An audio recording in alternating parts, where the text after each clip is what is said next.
My name is Christiane van Wijk. On 10-10-10 I attended an ayahuasca ceremony. South American shamans drink this mixture of plants to see through the veil of illusion. What I was shown in my experience led me to believe that humanity is stuck in a matrix. A matrix that doesn't just dissolve after death. It is one of the reasons for our endless reincarnation cycle. It was hard for me to determine who or what was keeping humanity enslaved like this. I was told by a guiding voice to go back into my body and do the only thing I and the rest of humanity can do. Expand our consciousness beyond the limiting boundaries of the matrix.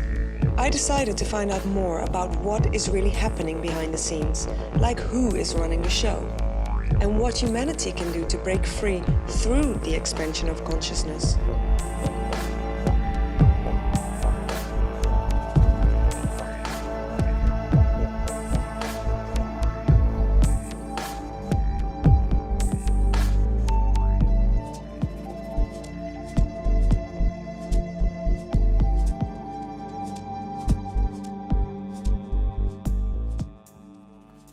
In the canonical Bible is Genesis chapter 6 verse 4, where it talks about the Elohim, which is a plural of gods and goddesses.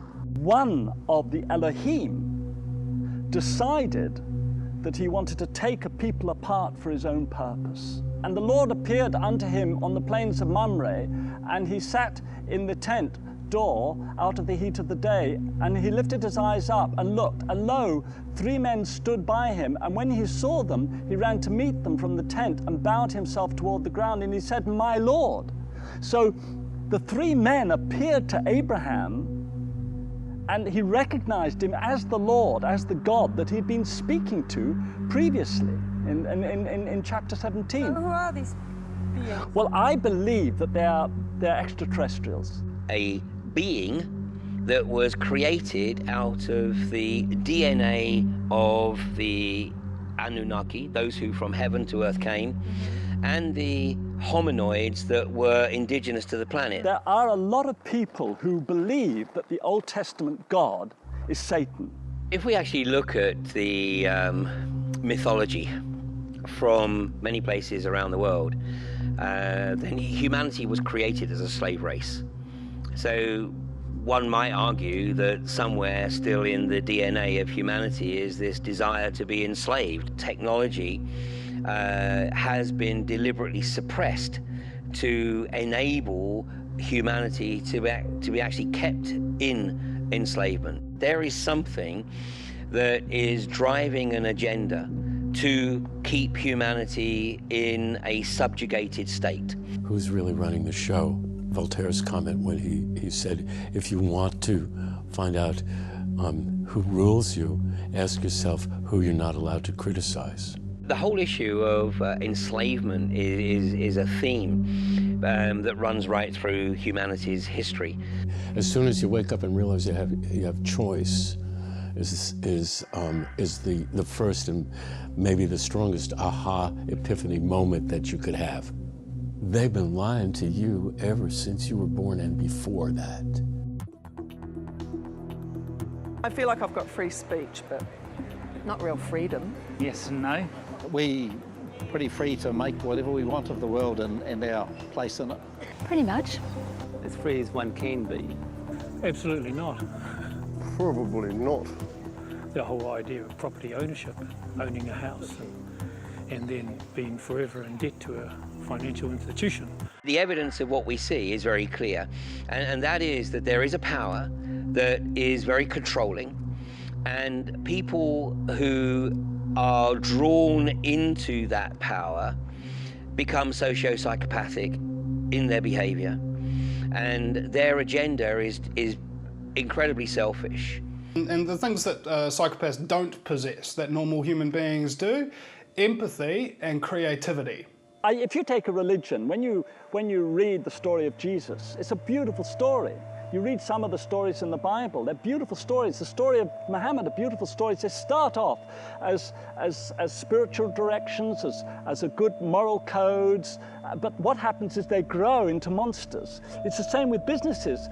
You know, when these businesses start out, they start out as ethical, good intentions, but they turn into monsters. And one of the problems is that 5% of humanity have got a psychopathic brain set. They can't help it, that's the way they're wired up.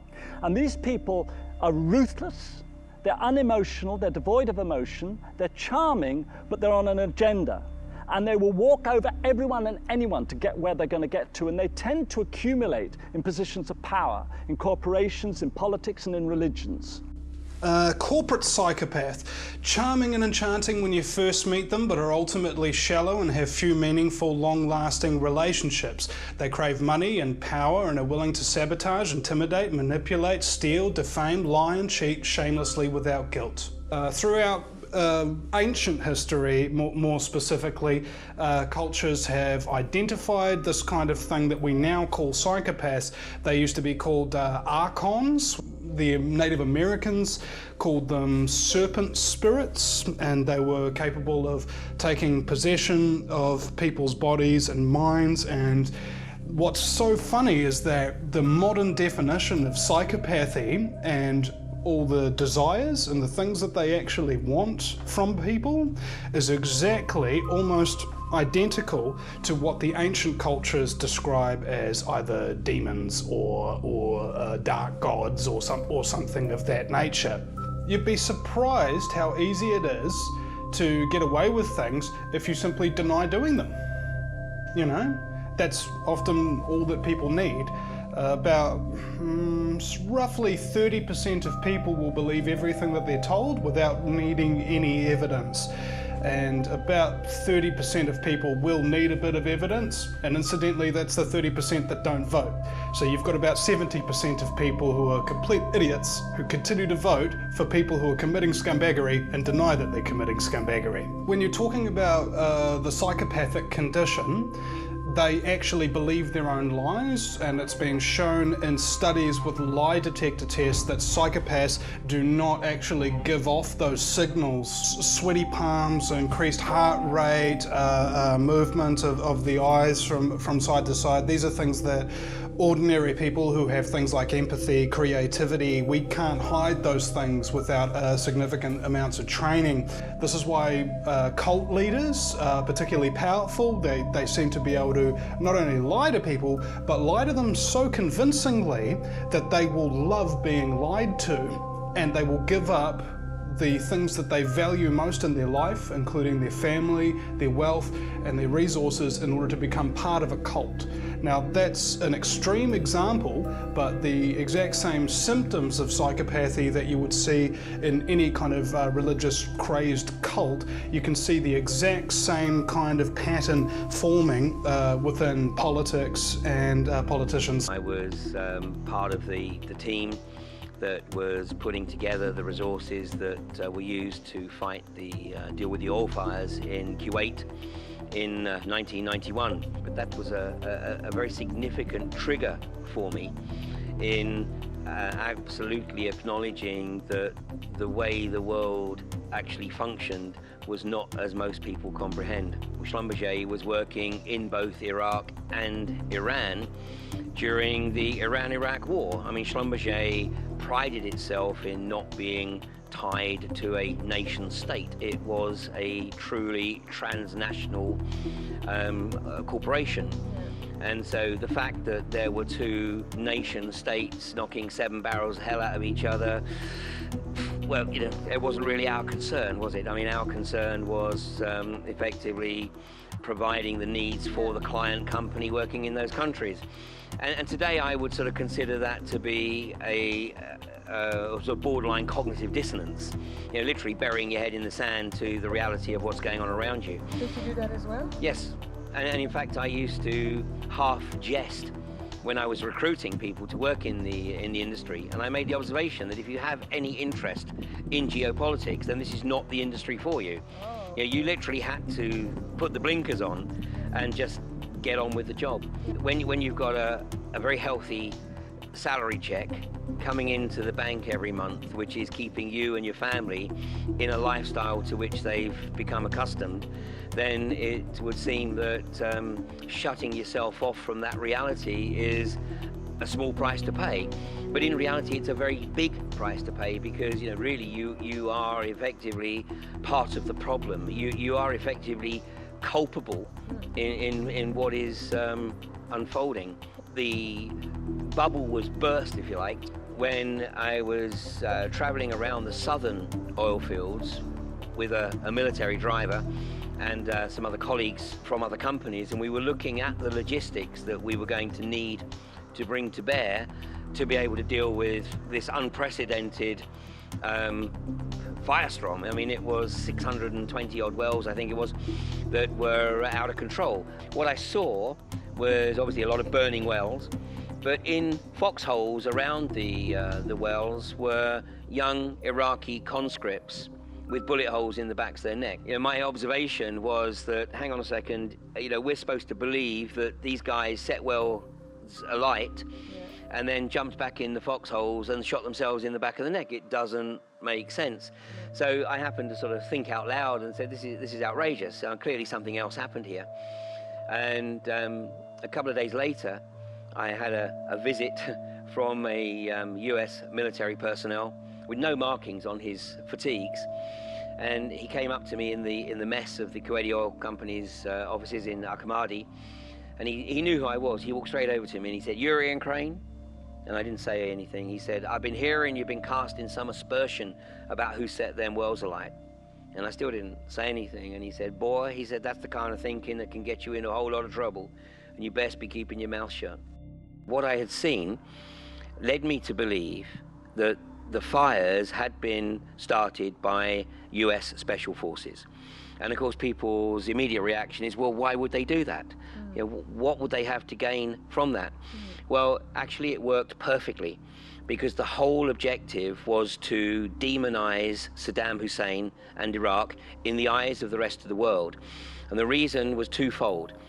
Number one was to keep Iraqi oil off of the global market, because Iraq was not part of OPEC. And the concern was that Saddam would drop the price of oil and effectively undermine the whole global energy market. And the other part of it was that Iraq was outside of the central banking system. The Rothschilds controlled central banking system, and they wanted to force Iraq into the system. And of course, Saddam kept Iraq out of the central banking system right through until 2003, when Bush and Blair launched their illegal war on Iraq. Name me a bureaucrat that is really creative and totally changing everything all the time.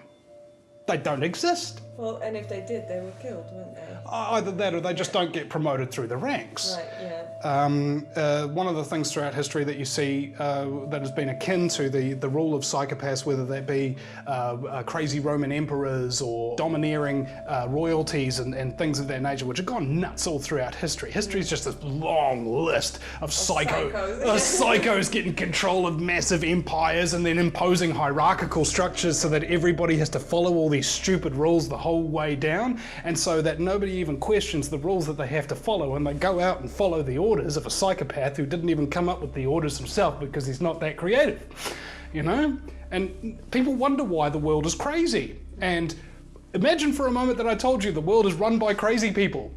Does it suddenly make a lot of sense why the world seems so crazy?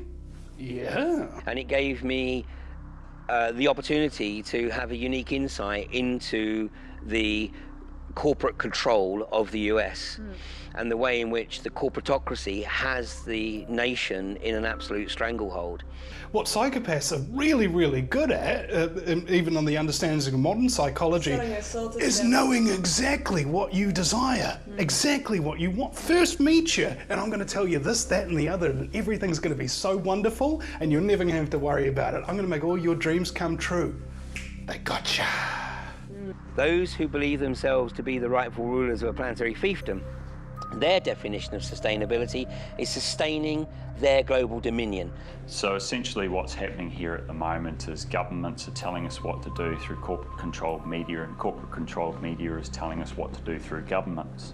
It's a vicious cycle where there's a pyramid, and at the top of the pyramid there's a few people saying, hey, this is what's going on. And by the time you get to the bottom, you've got all these people that are running around like headless chickens not knowing what to do.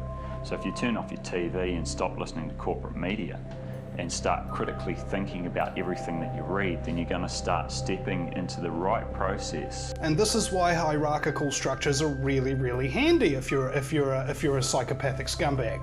Because, hey, if anybody threatens your dominance, you have X amount of layers that you have to go through in order to get to whoever's at the top. Everything that we see unfolding right now is actually very well documented in a document that goes way back beyond 2000. It was actually published in 1932. And it's a document that's called Technocracy, Inc. The earliest version that I have found of the blueprint of everything that's unfolding now to keep humanity literally locked into a total control grid. Zbigniew Brzezinski actually picked up on Technocracy, Inc. Now, I don't know exactly at what point, but certainly by 1969. And I think his trigger was a report that came into the public domain in 1967, which was called the Report from Iron Mountain. Now, we don't know the exact origins of this Report from Iron Mountain. We don't know who participated in it. Some people dismiss it as a forgery. Well, let me tell you, it was a pretty damn good forgery if it was a forgery. But it was presented as a think tank document, and the think tank were tasked with looking at ways to control large populations without having a threat of thermonuclear war hanging over them. Okay. And so this think tank was put together in 1963 in the immediate aftermath of the Cuban Missile Crisis. And this is the first reference, by the way, that I can find to things like global warming, climate change, drought, famine, all of which can be used as tools to control a population as an alternative to fear of thermonuclear war. Again, fear. If you want somebody to abandon their reasoning processes, to abandon their conscience, make them feel afraid. Yeah. On the physical plane, they're doing a very, very good job of actuating their Depop agenda, aren't they? Depop agenda is depopulation agenda, which is called for, prescribed, and strategized for, and has been for a long, long time. Doesn't bother me. I don't really mind as long as it's like for safety reasons. If it's for a good cause, then it's all right. I don't like it. I enjoy my privacy. Ooh. It doesn't bother me. I think it's necessary. I'm not really too keen on the whole idea. We should have our own private life, and we shouldn't have people intervening at every step of the way. I think there unfortunately are people out there perhaps who need to be monitored for the rest of our good. Fuck no, it's bullshit. What New Zealand is doing, together with the other Five Eyes nations, is to attempt to create a new structure of civilization. And I don't think that New Zealanders agreed to take part in such a radical, extremist project of putting all the foreign, at least, telecommunications of New Zealanders under a mass surveillance regime which automatically collects information on every single person. I think that is an extreme, bizarre, Orwellian future that has been constructed secretly. We shouldn't look at the Five Eyes and the activities of the National Security Agency in isolation. This is part of a broader hegemonic agenda by these institutions, not by the United States, but by these institutions that operate in an anti-democratic way and the networks of power associated with them. Coupled together with mass surveillance is an extraterritorial move to apply certain aspects of US law to as many countries as possible. So, for example, why am I being investigated by a grand jury in the United States now for the past 4.5 years, and some of my staff as well? How is that possible? I'm not an American citizen. We don't have a company registration in the United States. Well, because we publish US government documents, and that is the claim jurisdictionality, which these groups operating out of Washington are going to apply coercive force to me and my staff in the rest of the world. Even if you trust this government, history shows that when a government becomes empowered with the control of information, it will ultimately turn against its own citizens. So another part of this agenda is smart meters, which are being put into your house that will literally monitor every single transaction. It'll monitor when you take the milk out of the fridge. Eventually it'll monitor how much milk you use when you take the milk out of the fridge, so that you can literally be profiled through every single action. I mean, we think we're not predictable perhaps, and yet these smart devices have algorithms built into them for their predictive text based on your texting style. So when your predictive text comes up, it's using the history that you've created to offer alternatives on the next word you might use. Now that's just something noddy like a smartphone. Imagine what that can be done, or what could be done with that, when it's put into the macro. The Prime Minister, in the words of the New Zealand Herald, for the very first time admitted that his government had in fact planned a program of mass surveillance aimed at New Zealanders. And I don't make that accusation lightly. As a journalist, I understand that I can't go around making those kind of claims and maintaining my credibility unless I have the evidence to back it up, and that it's absolutely true. And in this case, I can categorically and with great confidence say that it is. I think and have been very honest about the fact that mass surveillance is a serious menace to all sorts of important political values. When I was doing this, I would see the communications of individuals from around the world. I could be looking at a system in Japan. I could be looking at a system in Germany. I could be looking at a system in New Zealand. And what was incredible was the fact that I could see records of the communications of people around the world from every country comprehensively. I think it's some sort of internet fraud or something. A solution to something that isn't particularly sensible, like what many other solutions that we've come up with as humans that don't work. Problems with it are somewhat over-exaggerated. Just another get-rich-quick for a whole lot of unscrupulous miners, I think. I think it needs further investigation. People need to realise a country needs to be run like a business. You can't get left behind in the world, and if you want to make money, you need to use your resources. I have very negative feelings about that. Exploitation of unconventional gas involves pumping millions of gallons of a mixture containing water, sand and chemicals at pressures of up to 15,000 pounds per square inch into the target geology to fracture the rock and release the trapped gas. This is known as hydraulic fracturing or fracking. Approximately 40% what is pumped down the well is actually recovered. Where that gas and fluids escape to cannot be totally controlled. This is my home up here on Crawberry Hill. It's actually it's been my home since January, when it was donated to me by somebody who saw me doing a live broadcast from my tent on Barton Moss in Manchester. This is an industry, the unconventional gas industry, that has left an absolute trail of devastation wherever it has been unleashed. And although it's classified as a novel industry in the UK, there's nothing novel about it, because we have 20 years of experience of this industry from the US, from Canada, and much more recently, of course, from Australia.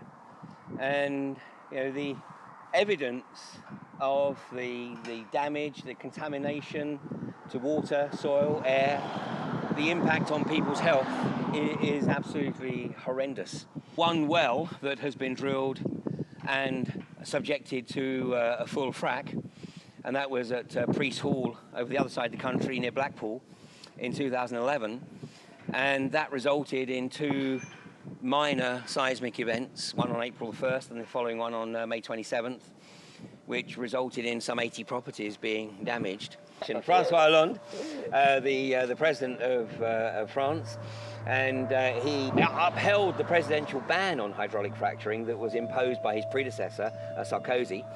But a Texan company called Stuttbach took the French government to court and tried to get that presidential ban lifted, but the courts upheld the presidential ban. You know, it doesn't work. The only thing that is proven is that it causes horrendous contamination of the water table, the soils, the air. It has a horrendous impact on the health of the people who live close by and those who live downwind. And this is proven? Absolutely. I mean, the evidence is irrefutable. Well, eventually, of course, what they will look for in the EU is what they call harmonization. And you know, those countries that are opposing it right now will be forced, potentially, to allow hydraulic fracturing in their territory. I mean, the countries that are strongest against fracking right now, interestingly, are the two countries very much at the heart of the EU, and that's Germany and France. Elsewhere, there is an enormous pressure to get this industry up and running. In the US, the water is being sucked out of the Great Lakes, the Great River System, and the great aquifers under the western states. People who live in the western states are having their lives destroyed. In Australia, the Great Artesian Basin is being sucked dry at a rate 6 times greater than it can naturally replenish. Here in the UK, if this industry kicks off, within a generation, the UK will be uninhabitable. And this whole deal of demonizing Russia and using, of course, the Ukraine crisis to facilitate this. The whole Ukraine crisis is, of course, manipulated. Totally manipulated. It's manipulated by those who believe themselves to be the rightful rulers of a planetary fiefdom. And you know, the real target of this is Russia. And the reason being is that Putin has done an amazing job, of course, of gaining significant independence from the global banking establishment. And now they want to try to destroy his economy. And Russia, of course, does export gas into Eastern Europe and into Germany. The US unconventional gas industry has drilled something in the region of 500,000 wells in the last decade. And now they have a surplus of gas. So the US is desperate to find an export market for this surplus gas. And by forcing the EU to implement sanctions against Russia and stop importing gas from Russia, of course, what the US is doing is shutting off that gas market from Russia and saying, well, you know, buy ours. And if a country that is a trading partner of the United States does not behave according to US standards, a Section 301 listing can be made, which impacts their ability to continue to work with the United States. It is a coercive form of listing which has forced many countries, including Sweden and European countries, to aggressively change their IP laws and other cultural related laws to allow them to continue the type of access they believe they need to the US market. We are in a period of moral entrepreneurship. Large corporations are criminalizing what they see as violations. For instance, infringement disputes that were heretofore civil in nature have been criminalized so that the power of the state can be directed against individuals. It's the plan that's been action for the last, 200 years or so, gradually and now with increasing virulence and efficiency to control everybody, B, get rid of a lot of people that won't or don't, are useless eaters, shall we say, which is a term that was coined by Henry Kissinger. You know, total global fascism.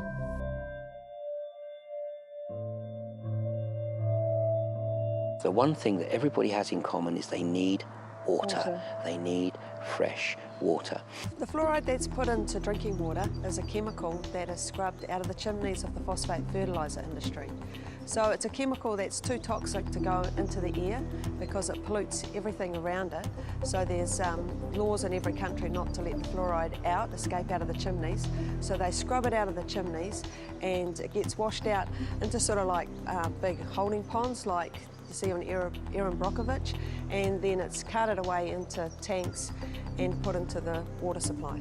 The reason given is that they say that it reduces dental decay, but really when people look at the scientific evidence, there's nothing to really substantiate that. It's never right to force things onto people when they don't want it, and to put something in a public water supply is a huge thing to do. In fact, you can't do anything more than put something into a water supply because it affects everybody and you have no idea how it's going to affect people, how they're responding to it, what dose they're getting. It's not like prescribing a medication to somebody on the basis that they need it and using a specific dose. How much fluoride somebody will get through a fluoridated water supply depends on how much water they drink. What about all the people with thyroid dysfunction these days? I mean, it's such a huge growing disease. Is that because we know now that really low levels of fluoride affect the thyroid? This is stuff about the lowering of IQ. So I did an interview yesterday with one of the world's authorities on iodine and the thyroid, and we discussed things like IQ. Something as simple as the mother having enough iodine and iodide in her system can improve the baby's IQ substantially. If she's depleted in iodine, it reduces the IQ by about average of 12 points. Do you believe that fluoride in the water lowers iodine? Fluoride in the waters can be a very dangerous problem. I understand from a dentist's perspective, they see benefits for the teeth, but teeth are only a minor part of the body, and there are many other ways of treating that. The body needs iodine to soak up the halides, and fluoride, bromide, and the chlorides. Chlorides are in cleaning products and toxins like the agrochemical type toxins. Bromide's in a lot of upholstery and carpets and things like that. And the fluoride, of course, in the water. And these are dangerous halides in the wrong solution. There's something like 35 published studies from China, India and Iran saying that fluoride does lower IQ. I mean, we know that bottle-fed babies have on average, so you know, if we're not talking about every bottle-fed baby, but on average, they have about a 5-point lower IQ than breastfed babies. Now, people tend to think, oh, it's because of the omega-3s or this, that and the other that's in the breast milk. But I've wondered, is it because of what's not in the breast milk? Because no matter how much fluoride the mother has, she screens it out of the breast milk. Children exposed to higher levels of fluoride end up with measurable declines in IQ. Not necessarily the levels to which children are exposed through water fluoridation, if it's controlled and they manage to keep the fluoride level to what is the aim in New Zealand. But the problem is once you start fluoridating water, that is one uncontrolled dose of fluoride that a child receives that can end up to be neurotoxic quite quickly. And if you're a bottle-fed baby, unfortunately, your fluoride dose can easily end up in the unsafe level if your parents are making up your formula with fluoridated water. 10 milligrams a day for 10 years or more will cause stage 2 or stage 3 of a thing called skeletal fluorosis. So you see people in India and China all bent over with this disfiguring disease, and they know that's from too much fluoride. Now, the thing is, because it's accumulative and the fluoride's accumulating in our body, what about 5 milligrams a day for 20 years, you know, or 2.5 milligrams a day for 40 years? And the thing is, nobody knows. In the first stage of skeletal fluorosis, the symptoms are exactly the same as arthritis. And at the moment, we have, you know, pandemics of arthritis in fluoridating countries. There was a good study done in about 1995 which showed that it increased ADHD. This was a good study on rats and by Phyllis Mullinux, and she found that when they gave fluoride to the rats prenatally, they became hyperactive when they were born, and when they were given it postnatally, they became like couch potatoes. Water for health is seriously important because 80% of your body, the thoughts, the traumas and the toxins all go into the water. Yeah, makes so much sense. Holographically.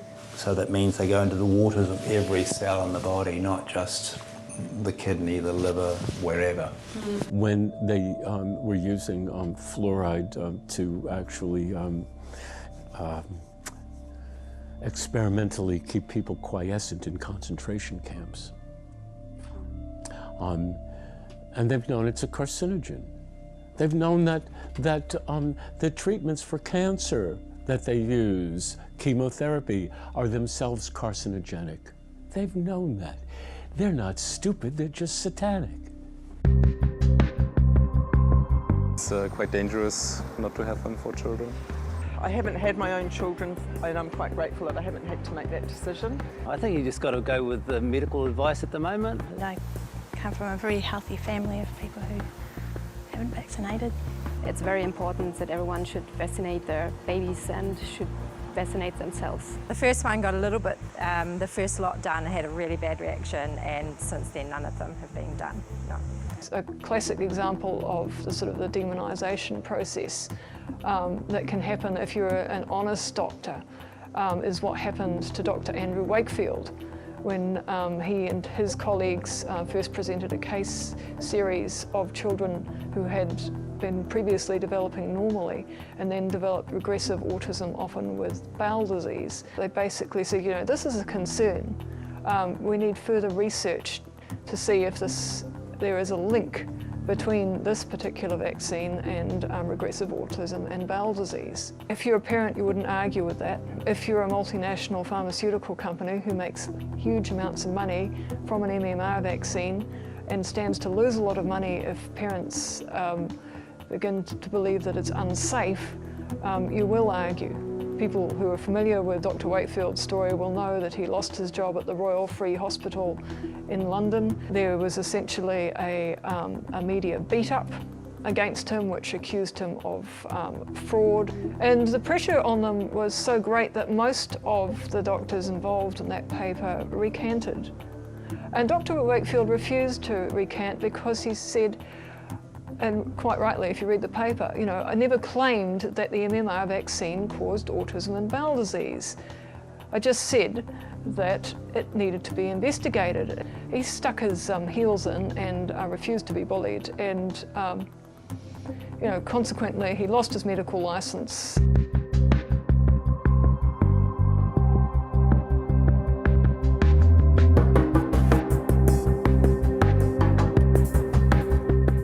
Feed more people, especially in the areas where people don't have a lot of food, then that's fantastic. It's not natural. 50-50. It may save the world. I agree with that. Don't like the idea of it. I think natural is better. Well, I do eat seedless watermelon, and I'm pretty sure that's genetically modified. Why would we fight what created us, you know? GMO, genetically modified organisms. The Māori have a word for life force, the Māori of things. And GMO is a way of tampering with that Māori. Essentially, genetic engineering is a process whereby a virus is used as a carrier medium to insert genes from one species into an unrelated species. You're actually tampering with the genetic codes. You're splicing in genes where genes naturally and by a course of evolution are changing. Maybe perhaps, you know, you might get what they call a sport in the area of orcharding, which is like, whoa, how did that apple get there? The tree, just by happenstance, by the very nature of its interaction with the environment, some weird quirk of nature has just done this. They've given us a new apple, but no human has tampered with it. Species barriers, if you like, have been historically and ecologically very well defined. You know, you don't get hybrids between tomatoes and flounders, for example. Perhaps a gene from a fish into a tomato, or, you know, a crossing of the kingdoms, which absolutely by nature does not happen. We humans think we're intelligent and playing God. You can patent genetically modified seeds. And you cannot ever collect seed and save seed and grow true to type seed that comes from genetically modified food. So, and they even put a terminated gene in, so that guarantees it. So that means that you don't have control over your seed source, you don't have control over your food. If you look at the funding of different studies on GMOs, you'll find that those which were financed by industry tend not to show a problem, whereas those which have been undertaken by independent scientists generally do show a problem. And one of the most sort of famous of those was feeding rats on a genetically engineered Roundup Ready soybean. The poor things, I mean, the photos are virtually unbelievable in terms of the tumours that these rats developed. Animals that are fed with GMO corn or GMO grain and not, they will automatically go to the organic or the non-GMO. They will leave that behind. So how does it physically affect us? It debilitates our life force. Our cells have a really hard time absorbing it because it's like treated like a foreign body, which it is. And so basically it's illness causing and cancer causing. And there's evidence to back this up, but the evidence is basically, buried, not let come to light, and that does, though people lose their jobs, so, and maybe have their lives threatened. So it's very much in the interests of big business that is funding and getting funded and getting the buy-in by pressure from farmers who are planting these things, and once they've planted they can't go back again, the soil's contaminated, and the seed source is going to keep growing, that kind of. So they are basically ruined. The suicides of farmers in India that have taken on a GMO regime at the expense of their own traditional, hundreds and hundreds of years crops is alarming. You can connect the GMOs to the chemtrails, not a problem. You can connect it to the intensifying degrees of radiation. You can connect it to the suppression of all truthful stories that are meaningful in major media. You can connect it to Fukushima. You can connect it to the vaccines that they're putting into your little babies here. And these are the times we're living in, those wild, tumultuous times when we as humans have really upset the equilibrium of the earth. And, as a responsive being, our Earth Mother is just wild. You cameraman, when we weren't filming, said you think anything that's classified as a pest is a bit sad, right?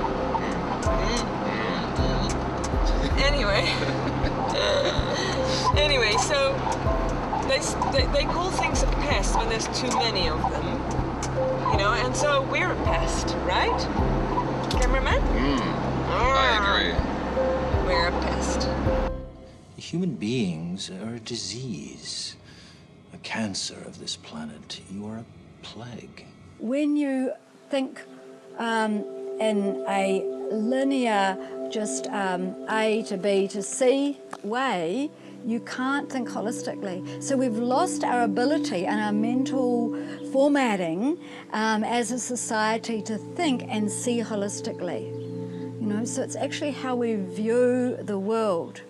And if you view the world as a continuum in a sort of spiral way, in a cyclic way that we learn from nature by living with and observing nature, then there's no way you can not think in an integrated way. So, yeah, we separated ourselves off to cope and function in this very fast track and very dysfunctional society. We separate ourselves from that, and so we don't have the ability to think common sense anymore. How does that make you feel? The word that comes to me, it's tragic. Throughout my filming journey, I'm starting to slowly realize that the more we are out of harmony with nature, the more our minds get trapped in our matrix illusion. As our minds get sicker, so do our bodies and planet Earth. Well, illness is a state of getting out of balance with the rest of the cosmos or the universe, and which is very well designed and architectured. It's a highly intelligent living system, and if we work in balance with that, then we experience wellness and good health. If we swim against the tide, so to say, it leads to all forms of what we call disease or illness. Illness starts on a metaphysical level, some angst within the person deep down, feeling of shame, guilt, insecurity, not knowing their place in the world, not knowing how to stand on their own 2 feet. Then mental anguish, panic, fear, shame, guilt, uncertainty, anxiety. And then that eventually will translate into some sort of physical illness. So what we find when we treat effectively is that often as the disease heals, we get an emotional catharsis. And so because I've seen that so many times, I know in my own self that to really heal, we need to look at the spiritual aspects of a person. A lot of my patients were coming to me with cancer, having tried all the conventional therapies and nothing having worked for them, and in a terminal state. Generally, I could give them some help.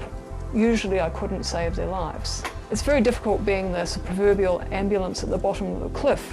We tend to have an ambulance at the bottom of the cliff mentality, which is extremely expensive and is very destructive to our social systems. And it also means we're not looking after our environment properly. It's reflected outwards. It's reflected outwards, and it's reflected outward through relationships and breakdowns in society in various ways, and reflected outward and damaging. We've damaged most of our water systems of the world. We've damaged our air systems with pollution. We've destroyed most of the world's soil in the last 150 years. Our food's depleted in nutrition.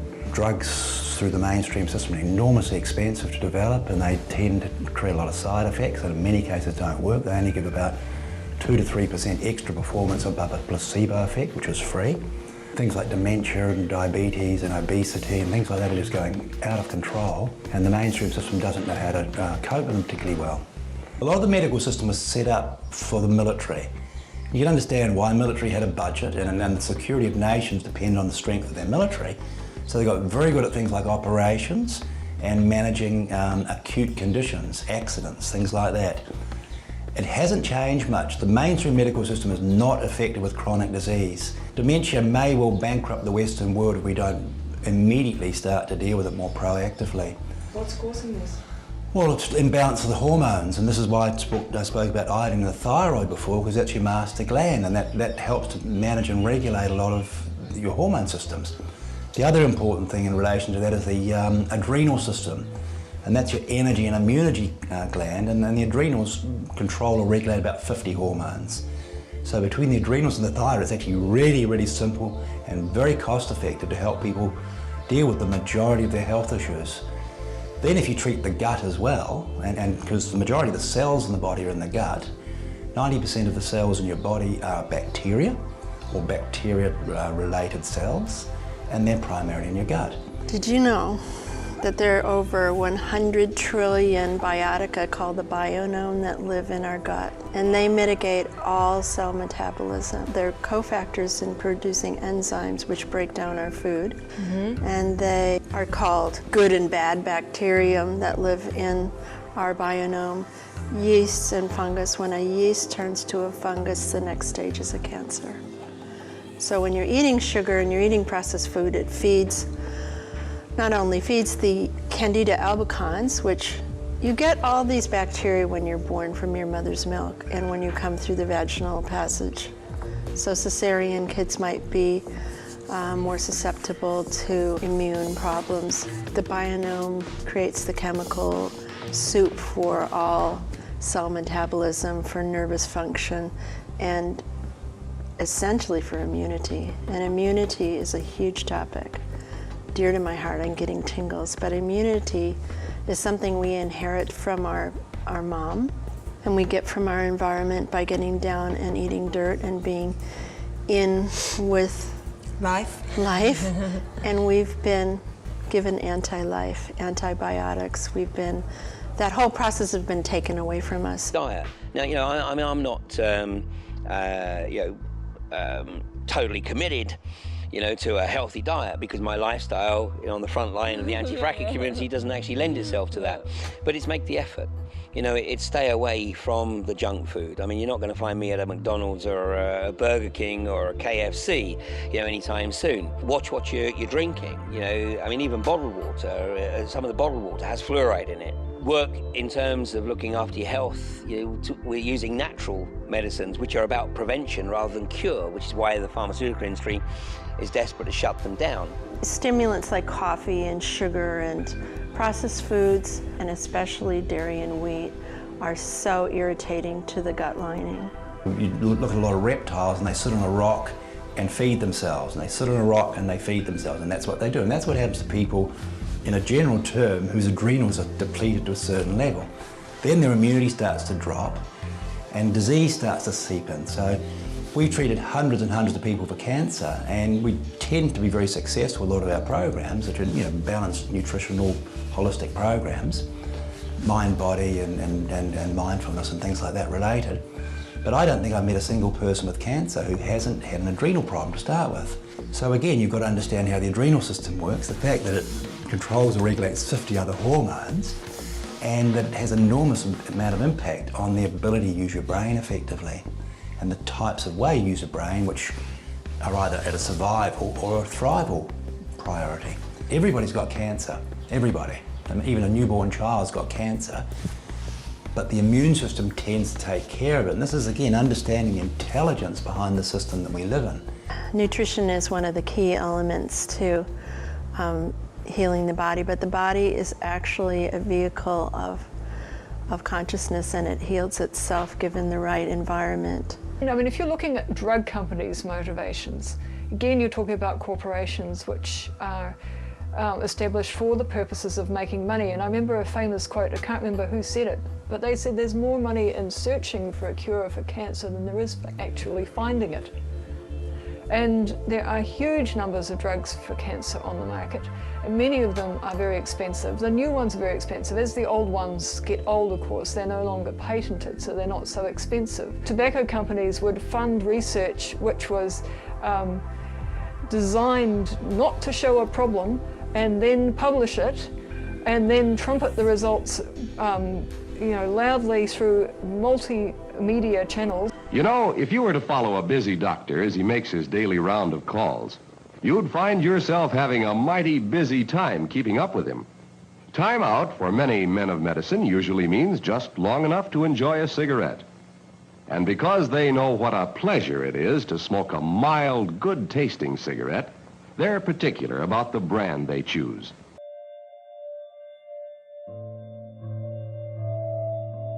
In 1999, 1 in 2,000 children were being diagnosed with conscious disorders such as ADHD, autism, Asperger's. Last year, a survey came out showed 1 in 30 children are now being diagnosed with these disorders. They are erratic mind syndrome. You can label them any way you like, but they are one thing, erratic mind syndrome. These children are showing us something, okay? They're showing us to stop being erratic of our own minds.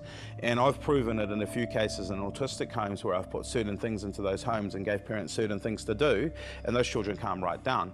But I'm not calming the children down, I'm calming the parents down. It has nothing to do with the children. And everyone offloads on that the child's the problem, or this person's the problem. You stick a child like that in a mall where all the mind is, and they start to flip out and break down, and they can't manage themselves. They're labels, and the labels weren't there before. And it isn't a disease, it isn't something you can have. It is a description of symptoms that sometimes fit more or less with people. Yeah, so give them Ritalin. You know, give them a drug that, you know, will literally turn them into zombies. You know, anybody who shows any kind of individuality is effectively being demonized. These children that are a bit more restless are taught that they are no good, and they get E's and C's and D's and never A's and B's. So we deliver them at 12 at secondary agency, and the only thing we taught them is that school sucks, big time. I saw a graphic recently which was a barcode, and it was showing humanity's evolution of the tribe through to individuality, and then the loss of features, the loss of individuality into the pure barcode. And that's exactly what is happening right now. Ritalin or Concerta, if you have this kind of personality structure or this tendency, it helps you to focus. And part of the medication helps you to relax your muscles. Like me, I'm also quite a, you know, I have 30 things in my head. But two of them might be very creative and different from the rest of the thoughts that you have. Like, okay, I have to get to the shop to buy milk. But it also might be an idea for a better workshop tomorrow for the children. So if you have many thoughts in your head and you're restless and you can't concentrate on a boring task for long, that might mean, I don't say it always means, but it might mean that you're quite creative. Homeschooled kids think a lot more outside of the square because they haven't gone into a system at 5 and being told how to think and what to draw and what to write. Try to teach children how to read. It's never relevant to them. If you're very much interested in reptiles, you never get during reading time books about reptiles. Why? Because if you want to read comics or reptiles or whatever things, then you're reading and then you're practicing how to read. So why are we acting so complicated? The public schooling system was created by Prussia pre-World War I, and they had a war with France and they beat them resoundingly. And the French found out that it was because the Prussians had a public schooling system which actually taught children and tore them away from their parents at a very young age and then forcibly indoctrinated them to love their country. The rest of the world saw the resounding success that the Prussian Empire had against the French, and soon thereafter every single major Western country developed a public schooling system. And directly after that, World War I happened, the world's largest ever war, called the Great War, which everybody agreed was so terrible and so painful to bear and so destructive that they vowed to never have another one again. And then public education got bigger. And later on, a guy called Adolf Hitler came along who was very, very staunch about getting people into public education, about giving everybody free education, and teaching them to, again, love their state, to the point where they thought, you know, it'd be a really good idea, bro, let's have another war. They are curious and they want to master the world, they want to be a king of the world, because that's their age. And normally that is till you're 24 or so. So why kill that? And we have a boy who was trying to do the same here, and they do exactly opposite of what they're supposed to do. So you know then as a teacher that they are very much aware of what they should do. So they're very smart in that, but they do exactly the opposite. So why should that be? That is, the frame is to confine for the child. Particularly for my children, I could see early that they were very creative. They were thinking outside the square. They were really in touch with the world. And unfortunately, in a school system, they have to work to national standards, which is put there from a government. And the teachers don't have the space to explore with them that kind of teaching, because they have to be able to read at 6 and they have to be able to do this kind of maths, which is just nonsense. You have some people, you know, pressured into sort of choosing a career path when they're very young, before they've got any life experience, you know, pressured into choosing certain career paths simply because it will provide financial security. Financial security to keep well adjusted to the profoundly disharmonious situation we find ourselves in today within the matrix we all collectively accept as real. And all that through a piece of paper with a number written on it.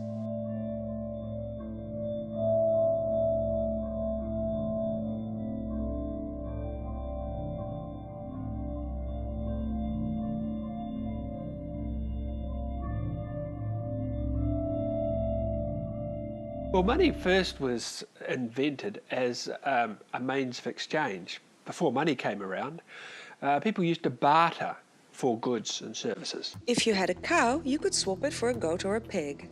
If you already had a goat or a pig, barter started to get a little bit clumsy. Barter became precious metal. They started with gold, which was a rare commodity and valued and precious. It was risky to carry gold with you because you could get robbed. So gold merchants set themselves up to hold people's gold in exchange for a piece of paper that says, "This represents 20 pieces of gold." Over time, the paper became more widely used than the gold. Not many people came to pick up their gold in exchange for the paper notes. Gold merchants decided it was more profitable to print money and put that into circulation.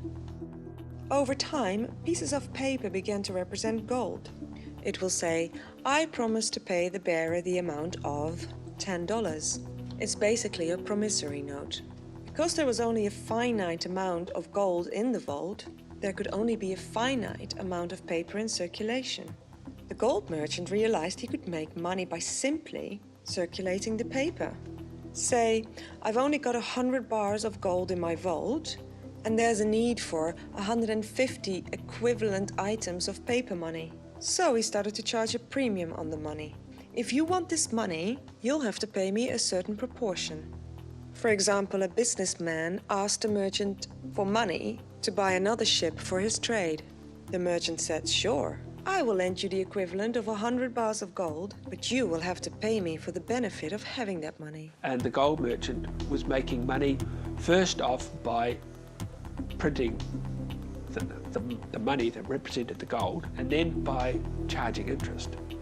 And interest back then was seen as a sin. In fact, the Catholic Church outlawed the charging of interest, calling it usury, for over 1,000 years. You would be excommunicated from the church if you charged interest on the money that you lent out. And that's where the Jewish merchants came into their own, because the Jewish merchants didn't worry if they got excommunicated from the Catholic Church because it wasn't their religion.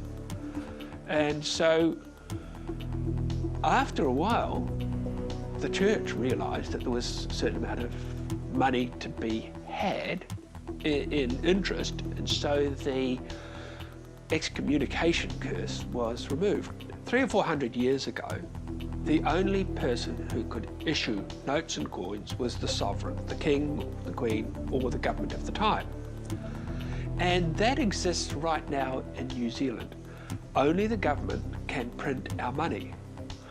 The problem is that money creation has now gone digital. It's all electronic. And so while banks cannot create the notes and coins in your wallet, they only form 2% of the actual money in circulation. The rest is digital money. And that money is created by the banks.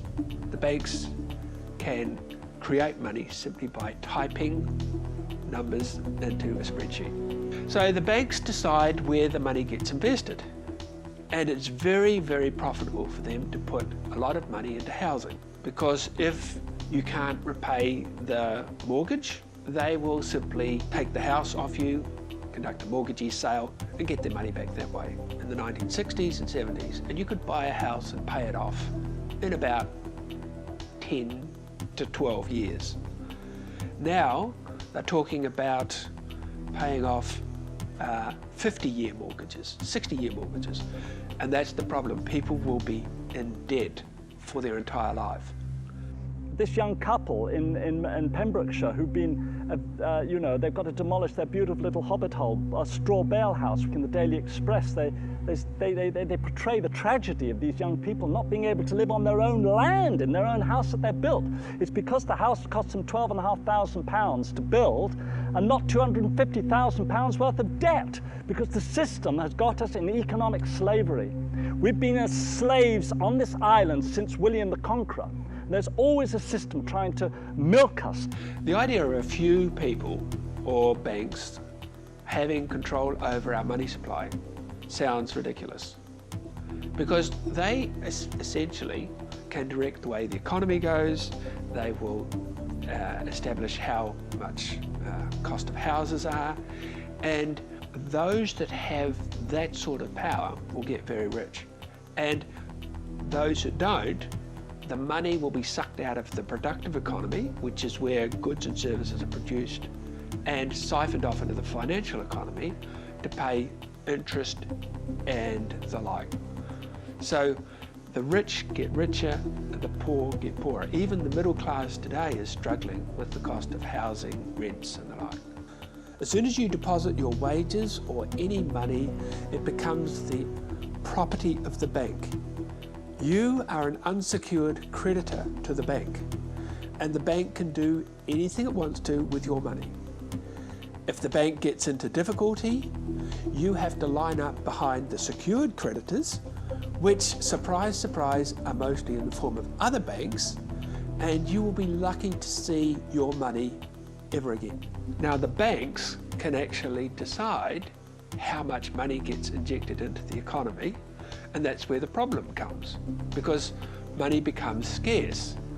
And because money is scarce, there are people who don't have money, and there are people who have a lot of money.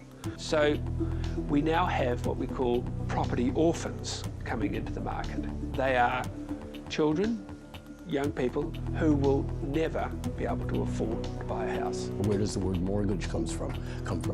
And I say mort means death, gage means grip, okay? We set up Positive Money New Zealand, which is based on Positive Money UK. And we say the government needs to issue our money supply free of debt. Now, that doesn't mean to say there won't be a place for banks. Banks will be there, but their job is to act as an intermediary between people with money to invest and people who want to borrow loans. They will no longer be able to create money out of thin air and lend it to us at compounding interest. Currently, the amount of money that's in circulation is toxic. It has this debt burden to it.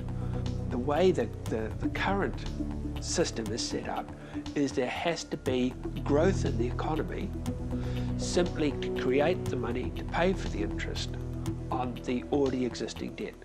Surprising thing is that when you pay back your mortgage to the bank, that money disappears. Because the money was created from nothing, it returns to nothing. It has impacts on the environment. We're looking at deep sea oil drilling. We're looking at mining in our national park, fracking, and it's ridiculous. We do not need to do any of that. There is more than enough money to go around. So when you look at money creation, not only does it have benefits for the economy, but it also has benefits for the planet as well. We would no longer be hell-bent on trying to get more money out of a finite world or more resources out of a finite world to pay for the interest on money the banks never had in the first place. And the national government has refused to speak to us. So Bill English has said, I'm not going to speak to you. We are following world's best practice. Global corporatists are determined to subjugate each country through their economy. So funnily enough, the only countries that are right now outside of this central banking control are Cuba, North Korea, Syria, Iran, and Russia and China. How about Malaysia? Well, Malaysia is certainly resisting. I mean, just like I said, New Zealand was resisting, and then an event was created to ensure that New Zealand was pushed into debt slavery. The current system we have is the Looney system. Now, we're going down the same way that Portugal, Greece, Ireland, and Spain went. And you know what happened then? The housing market collapsed. So we can do nothing and wait for that to happen, and the results will be horrendous. The World Bank will come in and flog off the remaining state assets we have, and we'll be worse off than we are today. The government of Iceland refused to pay back or honour the debts of the banks. The banks got themselves into the problem. The government of Iceland said, you get yourself out of it. This is not the people's responsibility. Now, that's a very good place to start. In Ireland, they did the exact opposite. The banks got the state of Ireland into all sorts of trouble, and then the Irish government bailed out the banks, so the Irish economy is in tatters. The banks should fall over if they make financial mistakes. Everyone else does. With our current system, the Reserve Bank is meant to be the watchdog that looks after our economy, but it's doing an awful job. It's one of those watchdogs that watched the burglars come in, take all the money, and then the burglar pats the dog on the head as it walks off and says, "Good dog."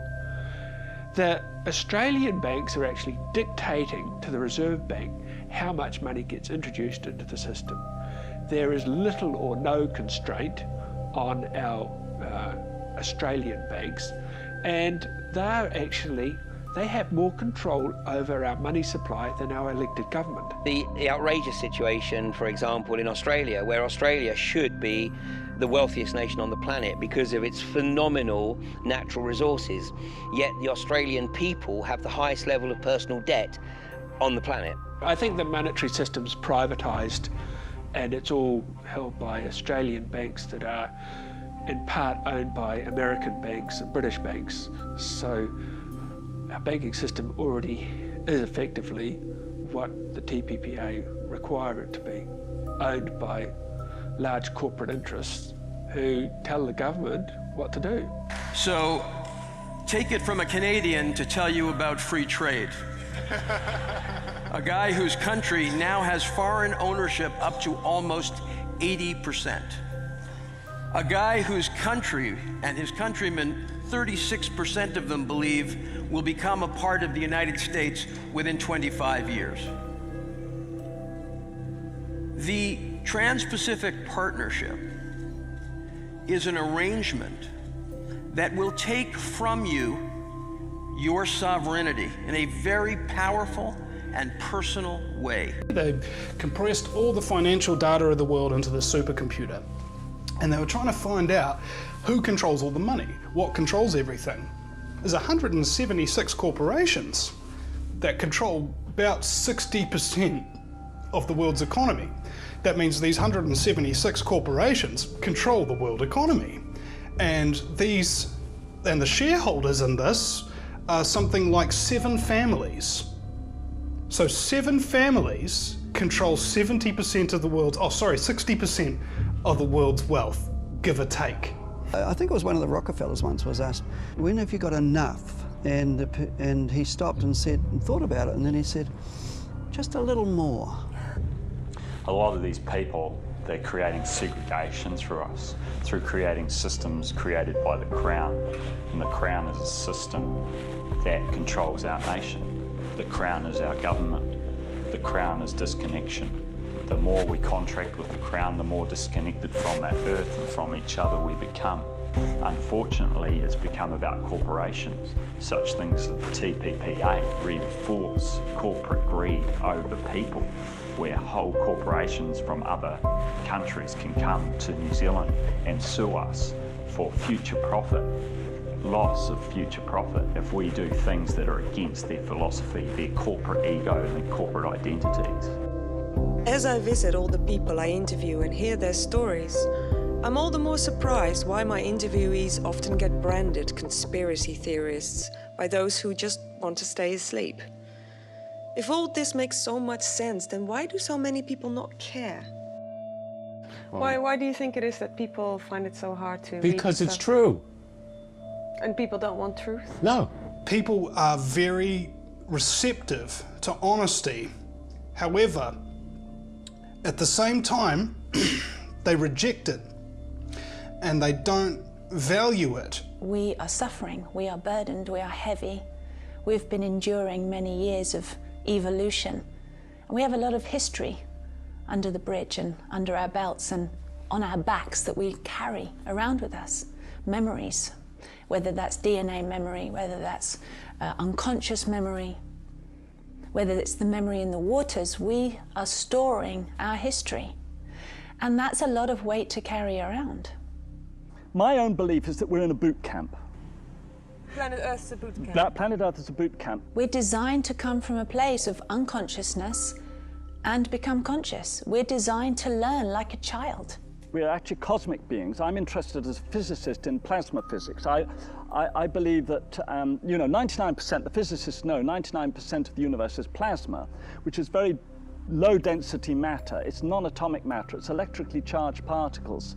And these particles are blown off by stars into space.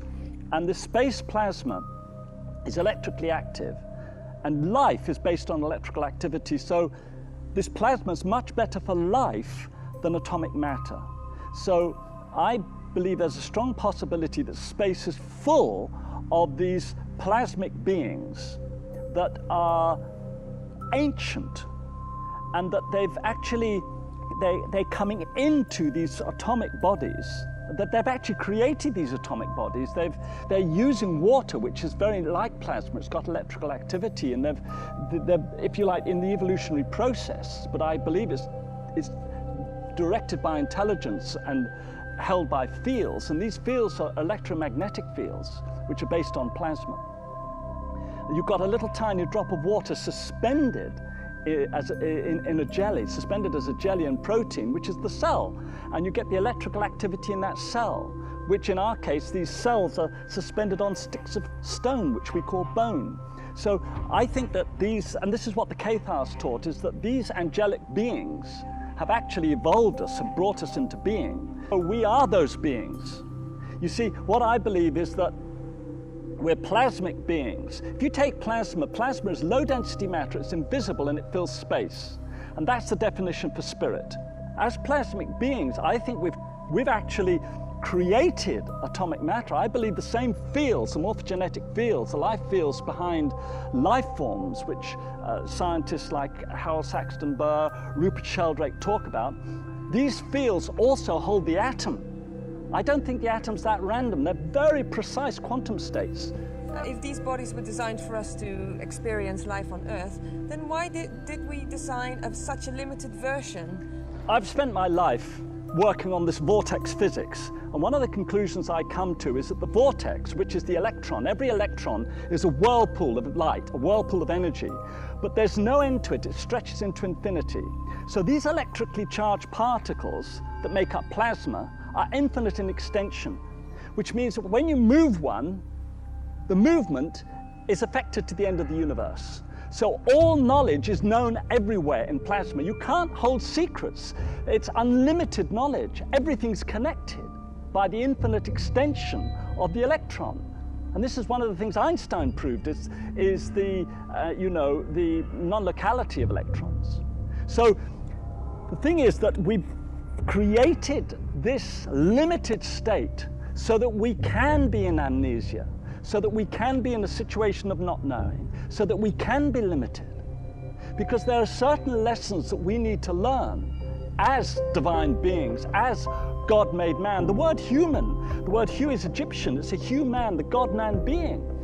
If there was only love and light and that was it, and that's all we knew and that's all we were, there would be no humanity, there would be no journey, there would be no point to all of this. When a person incarnates, they may decide to put themselves on pause, meaning they don't become aware of who they are really and what they're here to do. They might put themselves on pause in a sense because they need to become part of Wall Street banking or whatever it is, and they're not meant to become aware of what's going on really until they get into becoming the bank manager.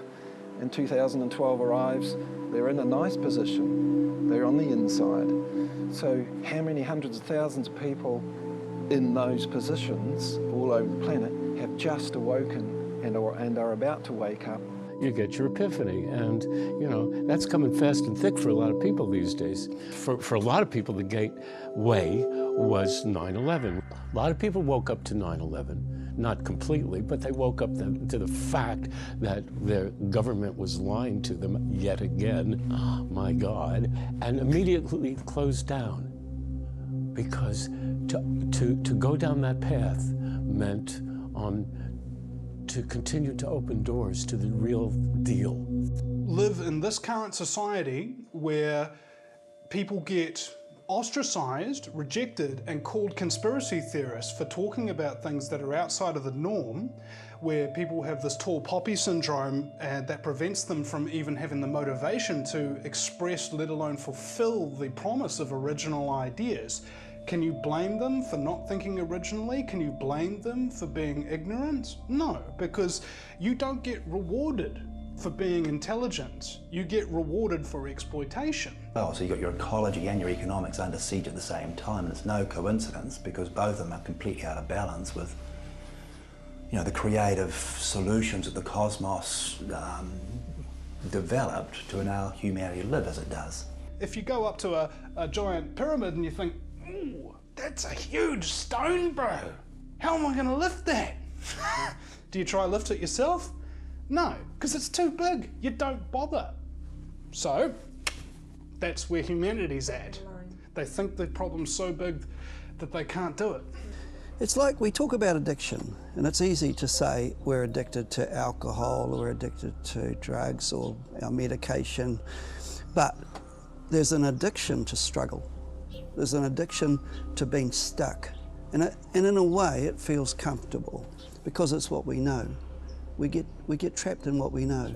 And so it's easy to come home at the end of a hard day of work and slump in front of the TV after a couple of glasses of wine and to just blob out. And for life to just keep happening, on and on it goes, and we don't really take responsibility for getting out of that rut, doing something different that brings us back into our more natural state. I've got this basket as an example.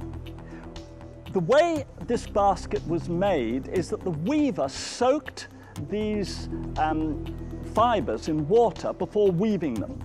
And then once the basket pattern had been woven, then it sets solid and keeps its shape.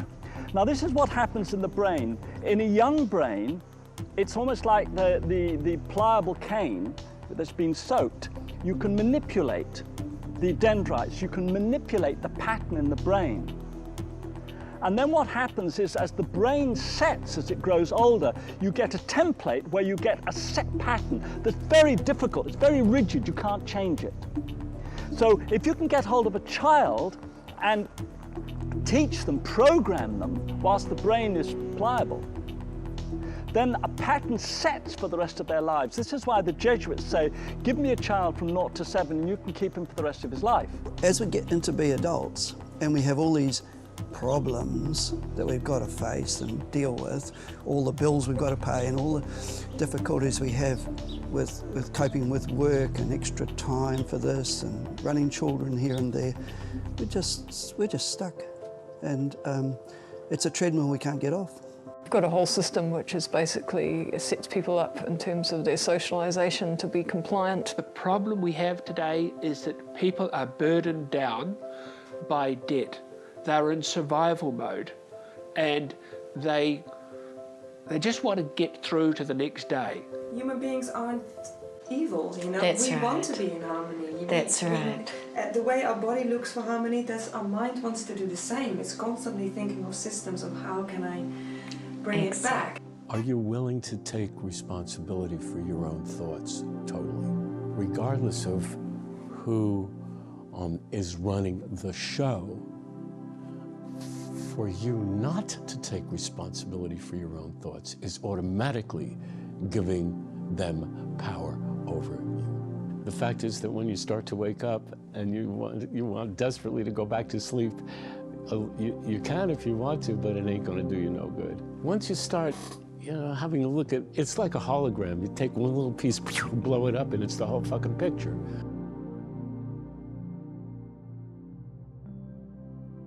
Humanity has been taught that the mind is the dominant aspect because we see that that's what it's creating our outside world, okay? Well, the mind is a very powerful aspect and it does create the outside world, but one of the biggest problems with that is we've come to a stage now where we've created so much in the outside world, it's time to revert back to the inside world. And bring the attention that goes out there, bring it back here, and appreciate what's been given to you.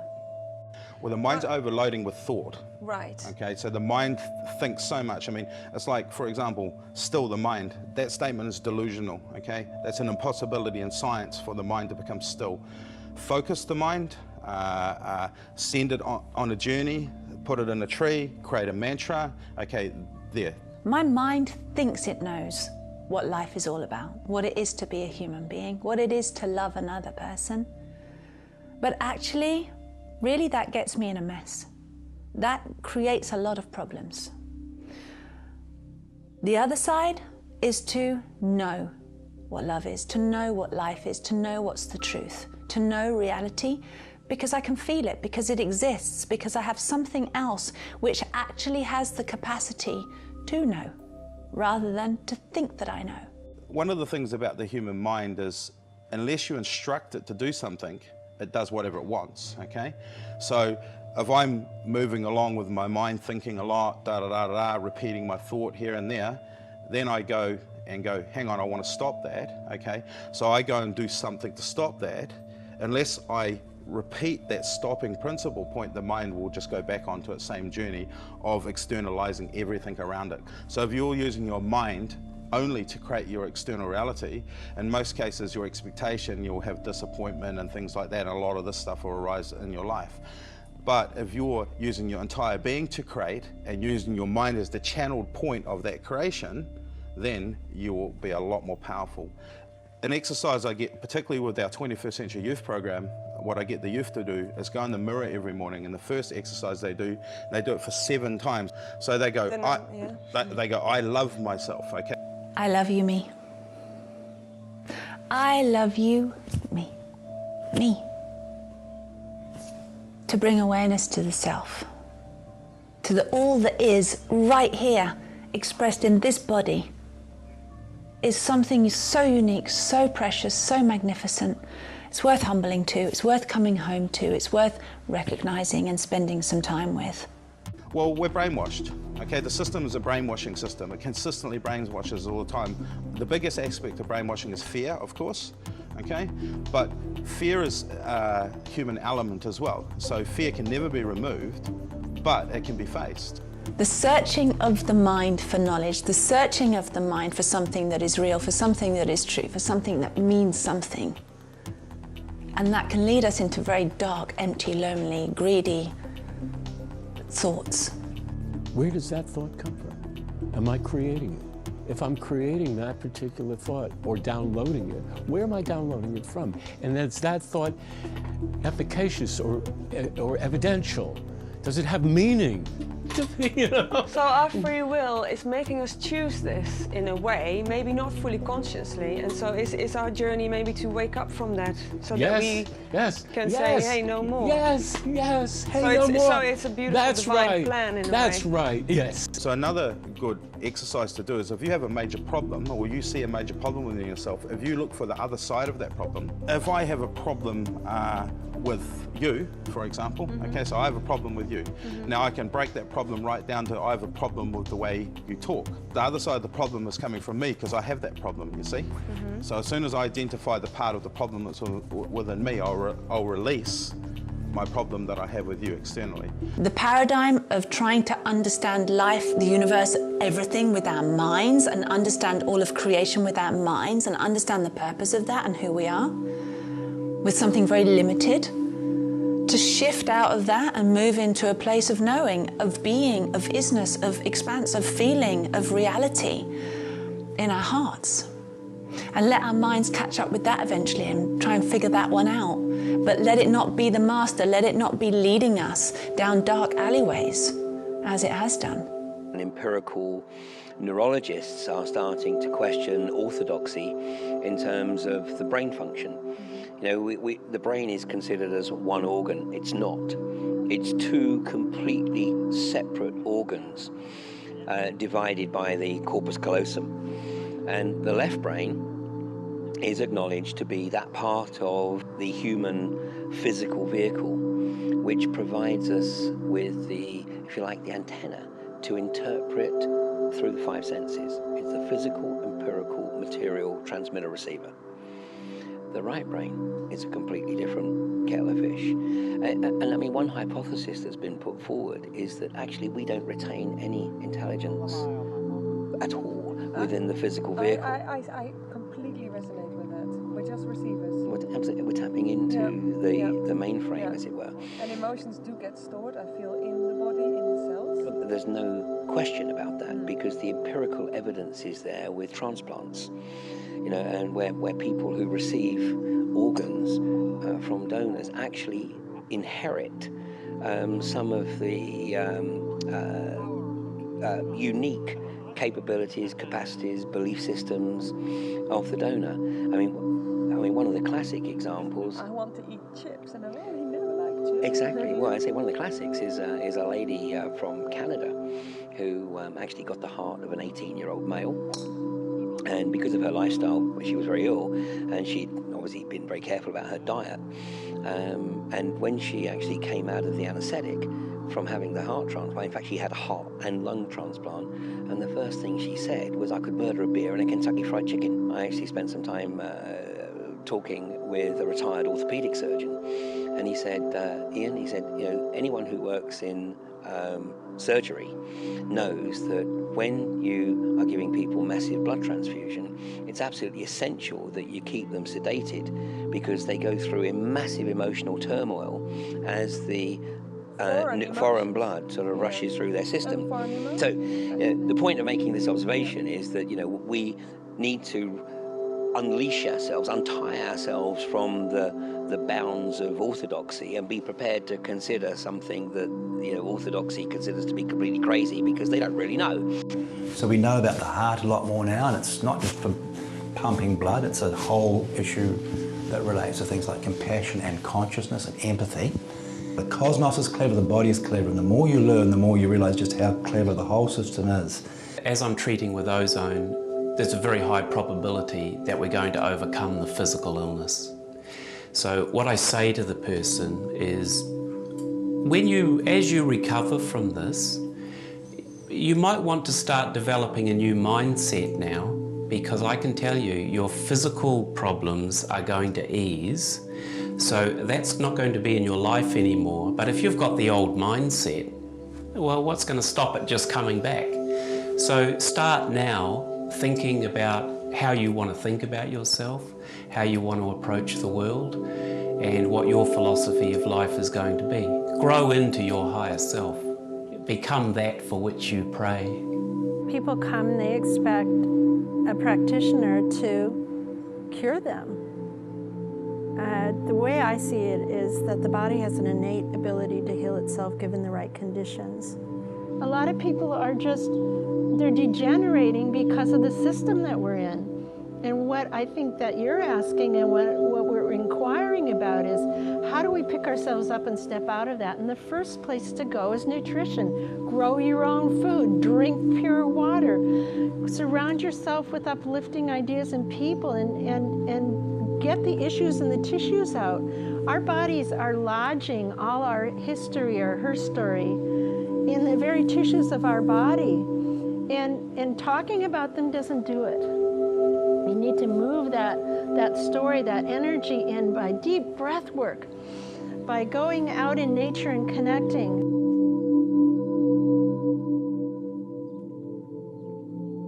Localizing food is bringing our food systems, our food sovereignty, our food independence back home.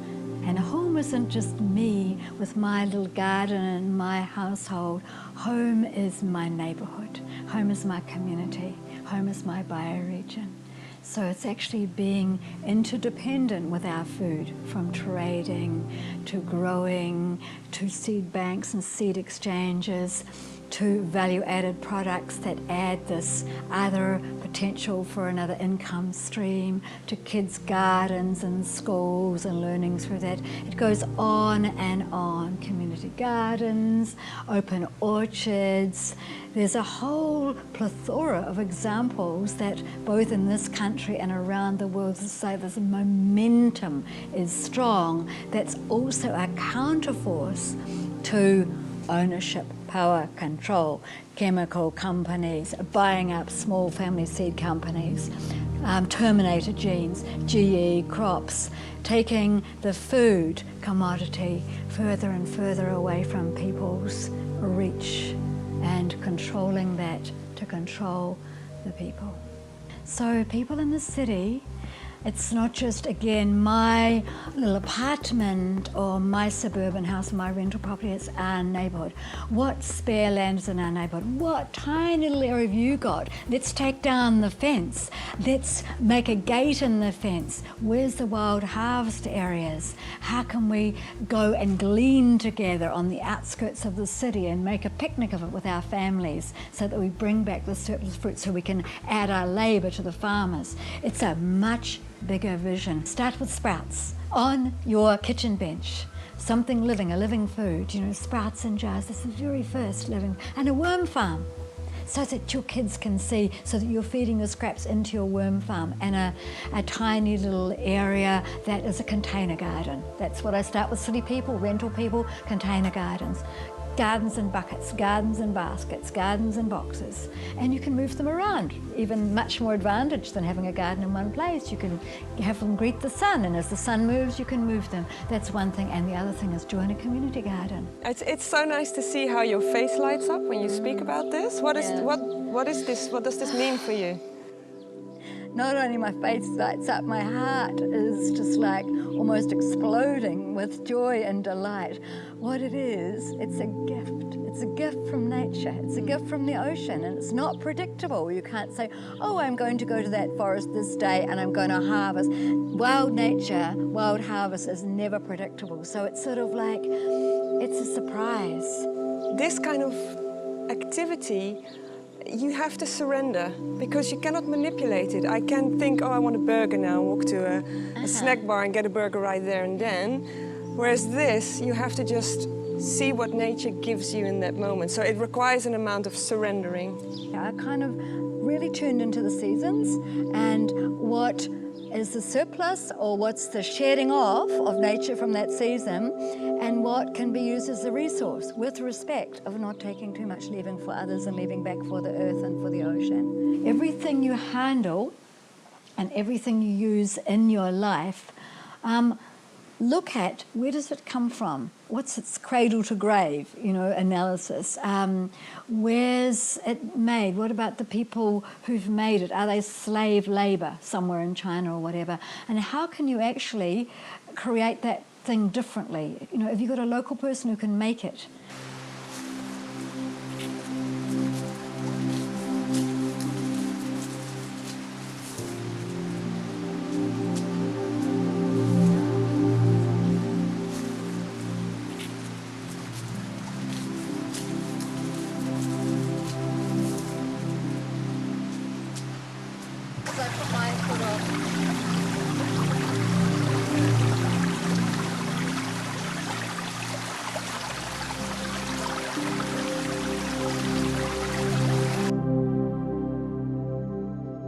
Welcome to Streamsong, name of my home. I first of all wanted to make sure that I used as much local materials as possible and natural materials, starting from this particular site, then this land, then Golden Bay, and I've achieved that. All of the clay in this home is excavated from these banks. All of the stones are from Golden Bay rivers and quarry. And all of the timber, which is structural timber, is from other farms, other forests in Golden Bay milled locally. Small, buildings small. So this is really like a sleep out in a way, but it's got an outdoor kitchen, and so it's fully in an outdoor shower, indoor-outdoor, sort of fully self-contained, really. I don't see how you'd need more. That's right. Visiting Robina has opened up a whole world for me. To be shown how easy it is for people to make small steps towards a life more in harmony with the natural ways, I decided to film some more people who can give me insight into more sustainable living solutions. We've been off the grid entirely the whole time we've been here for 24 years. And that's a journey. We started with solar when it was really expensive. And now look at it, you know, anyone can do it. Well, all the rural people in this district take their water from either tanks or rivers. Yeah, we get it from a river. We planted too many fruit trees. We've got food forests here and we're oppressed by fruit. You know, there's so much fruit, but we give it to the birds in a way, but we also give it to our neighbours and we ask them to come up. And that is our solar water heater. And that is, well, Yvonne says that's the best purchase we ever made in our life because it was $2 grand, I think, at the time, quite expensive, but Oh, it's just been so good. It's a family size. We had solar for many years, and now for the last 6 or 8 years, this is a micro hydro. You can see the water coming out there. I built a nice housing for it. Creates electricity 24/7, all night long. It's absolutely revolutionised our lives, and I really recommend them. The water's then going into a purpose-built wetland, and you've got an ecology happening there. I can show you the piece here. This is the Rolls-Royce. This is a really good model with really good bearings. Saying when I came here 24 years ago as a city boy, and I'd swapped my house that I bought when I was 19 in Hamilton, and then the land disparity values meant that I had this 400 acres, I had this river, I was here by myself, I didn't have a partner then, I was like, but I was ecstatic. I remember being on the stretch of river and just whooping for joy that I was in nature and I could have this place, not personally, but be a part of it. Life on the rock shows us how healthy our ecosystem is. It's a very good test. When you're near a river, pick up some rocks and look underneath them. These are the buckets that are part of our toilet system. What you've got there is shit. Yeah, this is what it becomes. With the sawdust organic matter, this is already nearly done, isn't it? It looks like proper soil. Yeah. And there's no smell. All the paper's gone, there's no smell. I mean, if you want, I'll hold it with my hand, you know, it's just like full of worms. I also decided to visit a lady called Daring Donna, who has introduced a very interesting gift economy initiative. We have created this amazing project called the Earth House, which we have been running now for a year. It's self-funding and self-resourced by a part of this amazing community in the faraway north called Peria. And there's a group of us that have got together and said, okay, how can we work together and create something that is organic, zero waste, alternative energy, based on gift, coming from the heart, love and action. And this is it, the Earth House. Yeah, to me, the Earth House is, I mean, there's so many different aspects to it. We want to create something positive in the world. There's no sort of dwelling on all the crap that's going on out there, and that's another thing. We're sort of focusing on what we're doing. It's very much a community-centred and based initiative. You know, a lot of the food is coming from our gardens. We're going for organics. We've got this wonderful cycle which goes, you know, all the waste from the kitchen goes into the compost goes onto the garden, and then the produce from the garden goes back into the kitchen. Rather than having a menu, we look at our gardens to see what's in there. So for instance, fresh feta, goat's feta, Janika makes that from the goats down the valley, carrots and beetroot all from the valley, carrot dip all from the valley, greenery from the people just out that's sitting out at the table, they grow all the greenery for us, corn brought in. Yeah, so the whole philosophy was let food be your medicine, because I just saw it there. I've lived in the area for 26 years in a community, an isolated community, so I've had to be very resourceful with cooking and growing and whatever in my garden. So I've got a few ideas for some strange vegetables that we can use and things that are easy to grow, basically.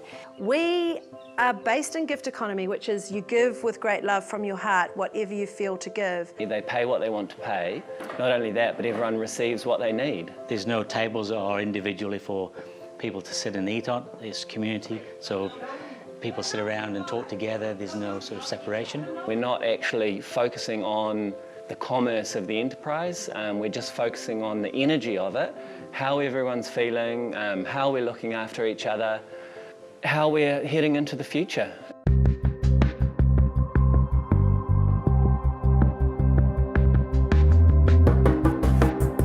thought it was amazing to see all these projects, you know, to visit this small community here in Northland, New Zealand. I realized that it takes all sorts of people, basically. You know, some people are really drawn to being in the middle of nowhere, like up here. But other people might be more inclined to be with large groups of people in a creative hub, more sort of the city kind of constellations. And it would be great in a new paradigm if there was a solution for everyone, you know? We can't just have one mold for everyone. We have to make space for the authenticity of each individual. And one of the projects that I'm really into is the Venus Project. How long will it take to build these cities?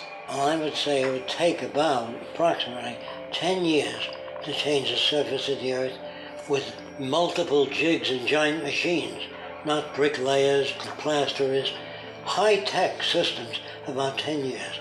Big garden cities all over the world. But we'd have to level most of the old cities and mine them for steel, glass, whatever we can get from them. After we level the cities, we might keep a few cities as museum cities to show people what people used to live in, to show kids of the future what the world used to be, just as the pyramids would be preserved.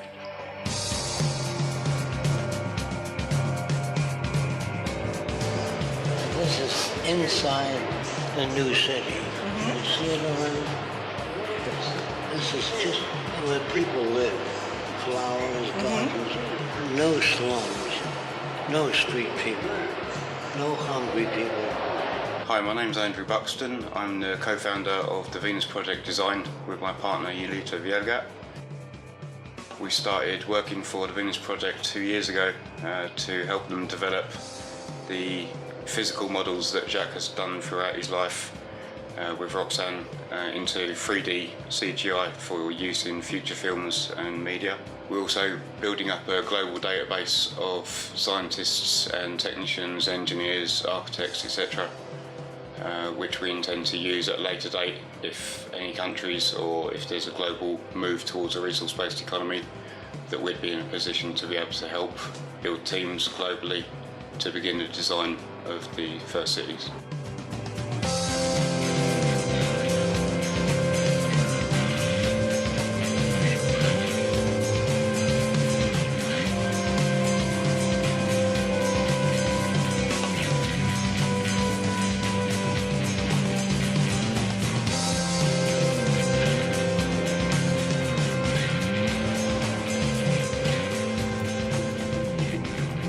Based on sacred geometry or template reality, when nature's doing its thing, then the best or most economic way that nature combines units together is with 12 around the centre one. So this is some of these shapes based on the golden ratio, which is the source of template reality. And what we're looking at or talking about before about the social structure in the 12 around one. So we could grab one of these here, and we've got 12, I'm calling them 12 departments or 12 aspects of a community, and they just perfectly pack around a central hub like that.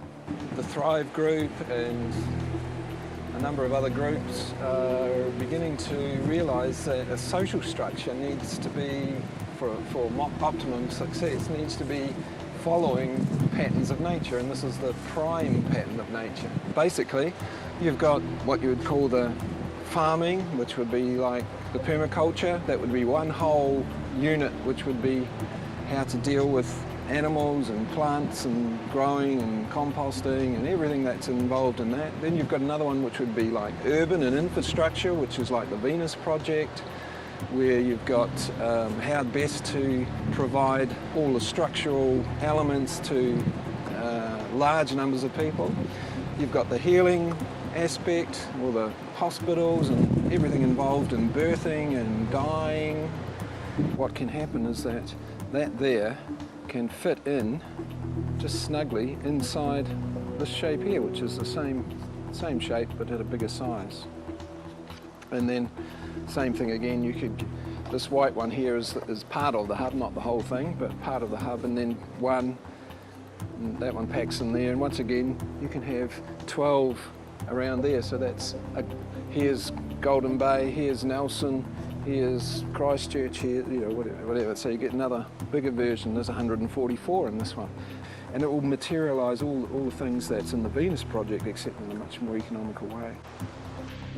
If we are so busy trying to keep our heads above water financially, then how can we start this change?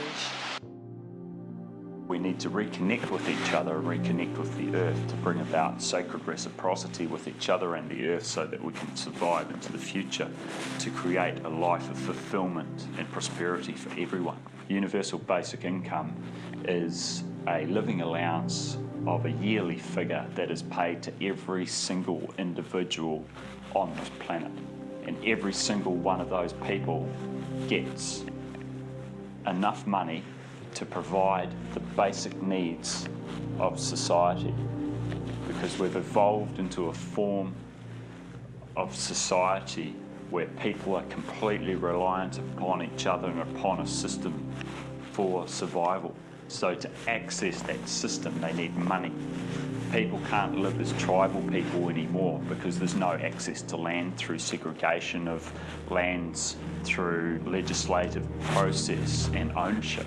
Provision of $12, $15, $20,000 a year per person, whatever it takes, is what it takes to give people access to that which they need. They get creative, they start growing their own food, set up community-supported agriculture models. So people work within systems that they choose to work in out of choice of what gives them prosperity and what gives them success, a sense of passion. Basic income is financed, from my perspective, through transaction tax. So every day there's multiple transactions on this planet. Billions upon billions upon billions of dollars are transacted every day. So if you take a percentage cut of those transactions, it will redistribute all wealth, creating no longer people reliant on benefit systems, no more sickness benefit, no more unemployment benefit. If you bring social systems in where people are treated fairly and equally, they will then care for their environment more, and then the economy will boom. I believe like you're working hard for what you earn. If you work hard, then you get more, but everyone should have a baseline. I think it'll be a good idea. Totally a scarce resource because it comes off a printing press. Make as much as you want and give it away. They need to, because otherwise we're going to have all the problems that we have now, aren't we? I would support that. No, wouldn't like that. I think that could be something that we should think about more. It needs a lot of thought how this can be implemented, but I think it's worth to think about it.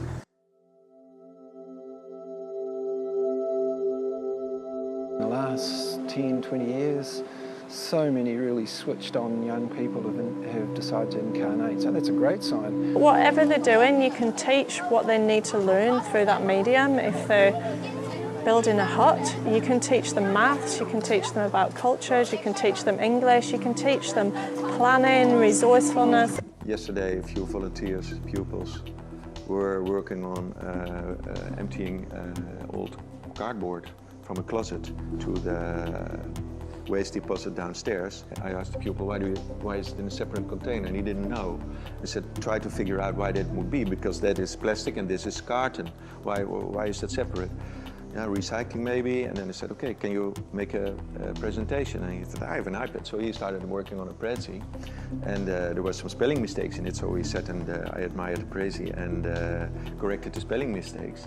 And I said, but you copy-pasted some information from Wikipedia apparently about how many, what is paper and what is carton, and it had to do with the weight of the paper. It was expressed in grams per square meter. I said, what is a square meter? And we tried to find tape so we could put a square meter. I said, what you have to do within your Prezi, make some calculation exercises for all the children. The pupil is teaching the younger ones, because he's quite old, he's 11, teaching the younger ones to in the whole arithmetic scene. If they're learning about those things in that way, then those things are meaningful. Whereas if they're sitting in the classroom and they're going 1 + 1 is 2, da da da. Look how parents teach their children, or teach their children, help their children master the world and imitate and copy that behavior much more than, okay, we don't wear shoes in here, so they slide through these nice long corridors. I say, first, I say to them, maybe that's nice to show on the game day, because apparently you're good at breakdancing, so start working on it. B, if somebody comes out, how would you react if you would collide? But if a child is running to his classroom, I'm glad. And it would be great if, as part of the new paradigm education for children, that in maths lessons, or physics lessons, they are starting to play with these kind of things, really. This is my own personal goal, is to that's why I'm building these, is to get them into the local school system somehow. I'm going to say something very, very radical here. And I'm going to speak it out, how it is true for me. One of my things I do is I get seed banks into schools. I have children become kaitiaki or caretakers of the seeds for their future generations, and there's a reason for that. Because as in many countries, sharing seeds has become illegal. Perhaps sharing and selling open pollinated seeds is illegal. If that happens in our country, are you going to break into a school and arrest kids for having a seed bank? And their sense of their guardianship of those seeds has come through them growing them, harvesting them, drawing beautiful pictures on them, naming them, putting them.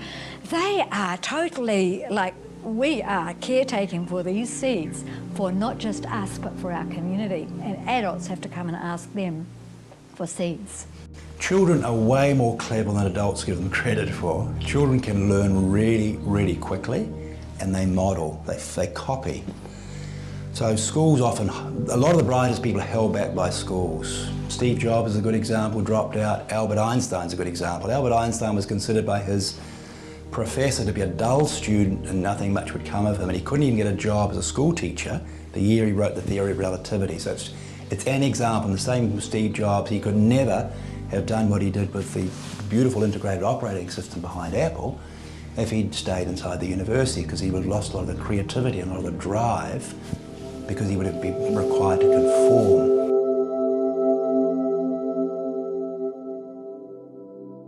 A bunch of templates, a bunch of blueprints, and everything else, including all the dimensions, all the consciousness, all the emotional realms, all the mental realms, everything is all constructed on these templates. So the universe is really a thought. Who did that? Well, that's the big question, where you put the question mark.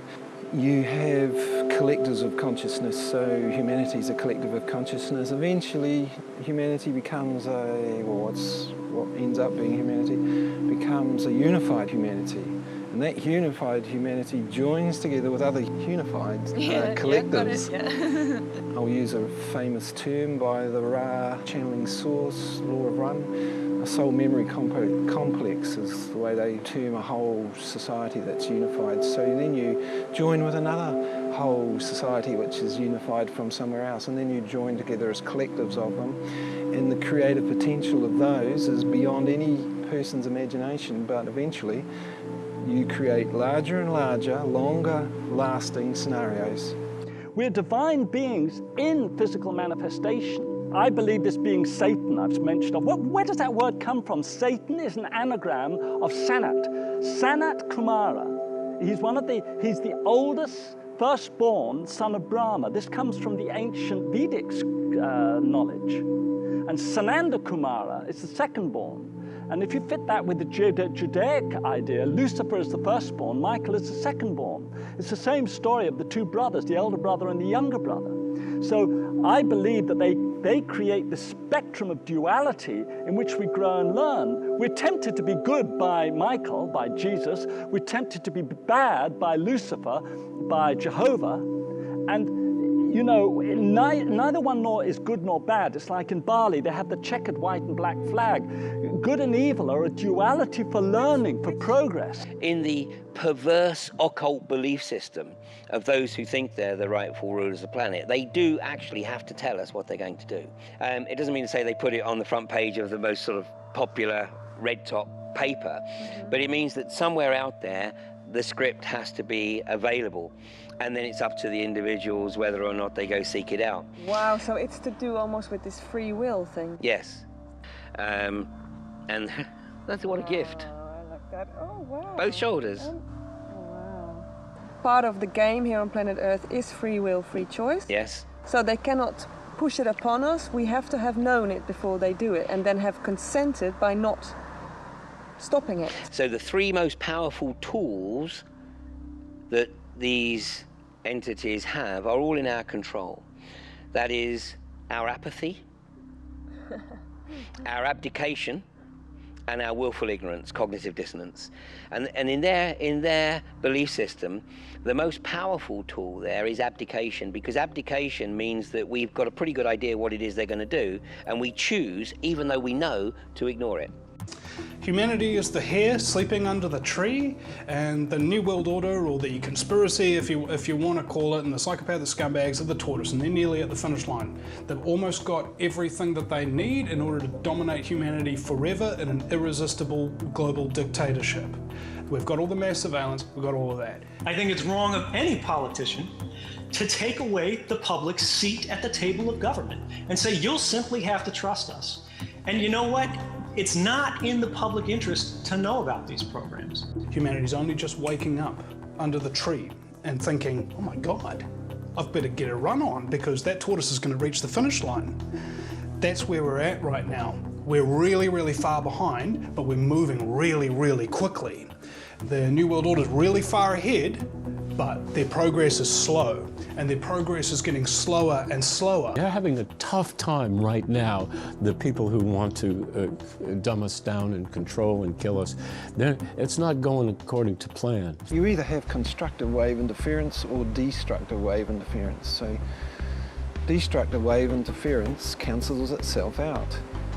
Scenario, 4 bank robbers combine their forces to go in and rob the bank, and they achieve their what they want to do by combining their forces to do that. They get out of the bank, each has got their own agenda to shoot the other and take all the money. It's just how they work and how they think. So that's destructive interference. It cancels itself out. There's no need to even pay attention to it. It's going to cancel itself out. We have the Julian Assanges and Edward Snowdens of this world coming out and revealing government documents, and people really like that kind of thing because it has tangibility. There's an actual document. This actually happened. It's not somebody's theory, this is real. And they have admitted absolutely everything that they're doing in this document. So therefore, it's really going on, and only somebody who refuses to believe it will be able to deny it. And it's that simple refusal to believe something that is really challenging to your current worldview and perception, that's called cognitive dissonance. I view my job as a journalist to hold accountable and to provide a check on those who wield the greatest power. And the way that that is done, in my view, most properly is by scrutinizing and investigating the claims that government officials make rather than just mindlessly and uncritically repeating them. If you want to mindlessly and uncritically repeat government claims, you should go work for the government as a government spokesperson. Those who think they're the rightful rulers know that humanity is actually evolving this capability and this capacity to extend their thought process beyond the matrix. So it's gone out of hand. The experiment that started grew and grew and grew. We've multiplied richly, and now we're evolving to a point that we're starting to remember who we actually are. So then the next step is those that think they're the rightful rulers are doing something to stop this. Well, they've been doing it for quite some time, but they've certainly accelerated the agenda greatly in the last 100+ years. People are waking up. The power of consciousness is huge. As soon as people realize that they have the power, then the rollback begins, and it has already begun. There's a huge pushback going all over the place in every possible dimension, and this is really exciting stuff. This is exciting. Yeah, I know. The unfolding universe is a real-time, self-consciously developing something or other, and so it wants to further that progress, so it creates fractal versions of itself, smaller ones, realizing that those versions of itself eventually form together in groups, and the potential that those groups can then put into practice is as yet unknown, and that creates more beauty, and so it goes on. So at some point in the past on these different planets and these different solar systems, there came a moment when there was an era which was like the era of decision making, and X number of people from each of those places decided to go towards a more positive evolution. Others decided to take a more negative tangent, and then a whole heap of them from each of these places didn't decide either positive or negative. So when they died, they had to or they were attracted to come to another place or another scenario which was just sort of setting up itself so they could re-experience that same sort of era or that same sort of pattern over so many thousands of years, and so they were attracted to come here and experience once again the opportunity to get to a point like 2012 where they could then once again make a decision whether they were going to choose negative future or positive future or not choose at all. And then if they die, then they go elsewhere and do the same thing again. This ball of clay, which is like, looks a little bit dry, but just look beyond it, represents the all that ever was, all that is, and all that ever will be. It's source. It's from which everything is created and derived. Everything is already in this ball of clay. Everything that is this ball of clay. And so, because it wants to be creative, it separates itself and does little experiments. So it says, for instance, all right, I'm going to play God, so I'm going to separate myself from this ball of clay. I'm going to make myself into a god, all right? And, all right, that's cool. I'm going to separate myself from this source energy, and I'm going to be playing human with a bunch of others, okay? And so the role play we're going to do is worship. We've got God here. Doesn't he look awesome? And here we've got a human, all right? And we need a setting to play this on. So we're gonna like create a little ball and we're gonna call it Planet Earth, yeah? So the game is that you're gonna live on this earth and you're gonna worship me, yeah? Okay, cool, let's do that. And the other thing that we'll do is we will make sure that we want to remember.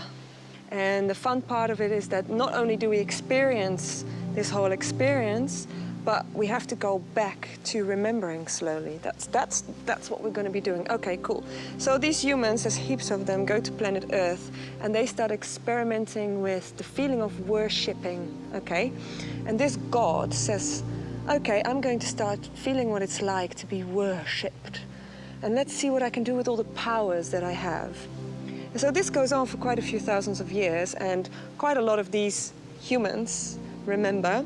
Quite a lot of them, it's been way too long to remember. They don't remember, they don't know anything anymore. They just walk through the planet and do their thing.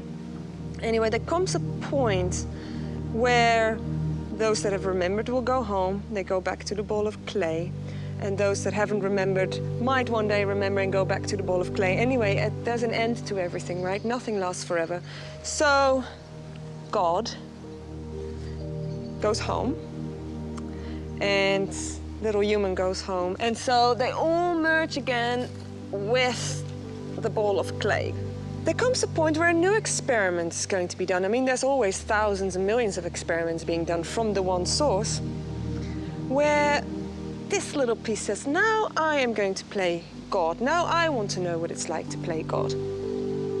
And another piece comes out and says, now I'm going to know this, all of us, we're going to be humans now. Now, what's so interesting is that the one that was playing God before, its essence is also in this new experiment. So this is the new human. Beautiful, like. And the new human has a lot of its essence from what was God before, because they come from the same pool of creation. And the one that's playing God now is actually has the essence of a lot of the humans that had gone back to the ball of clay. So at the end of the day, we are all from the same source. That means that God is God, but it means you are God too. That means planet Earth is God. It means you are God. It means I am God. It means the grass is God. The tree is, everything that you can see around you.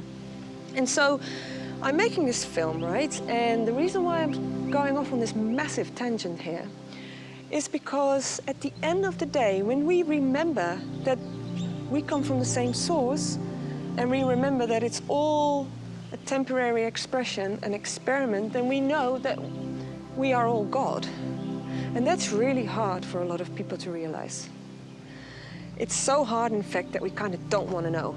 Because if we're God, it means we have to start taking responsibility for what we do, for our thoughts, our actions. And Do we really want to do that? No, it's been thousands of years that I've been playing this part of the victim and the worshipper. There's no way I'm going to give it up, you know? But maybe the suffering becomes so bad at one point that you say, okay, I'm so used to this suffering. It's been so many thousands of years that I've done this. I'm over it. I want to know what it's like to not suffer and to be empowered and to understand that I am a creative little God expressed right now here. And that journey from that suffering place to this empowered place is quite a hard journey. And it seems that on planet Earth, this is what we're going through right now. People are waking up and people are knowing and realizing they have to start to take responsibility for their thoughts. You know, I can no longer blame you, and you for everything that's happening to me. No, I am able to create my own reality. And that's why I'm sharing this with you. I'm sharing this because I want us to be empowered again. And whether you choose to or not, that's fine. But my wish is that we may come back to this realization of who we are and eventually go back to source. Ask a question and know that it will be answered. You know, but you have to release. You can't just say, well, hang on, here's the question. Well, give me the answer, I want it right now. You have to ask the question and then just let it go. We're at a point of conscious evolution at a level never been seen before. You know, we are in a unique period right now. It's almost like the evolutionary process has accelerated exponentially in the last few years. The frequency of the Earth itself and the solar system, but the Earth itself is moving to a higher frequency.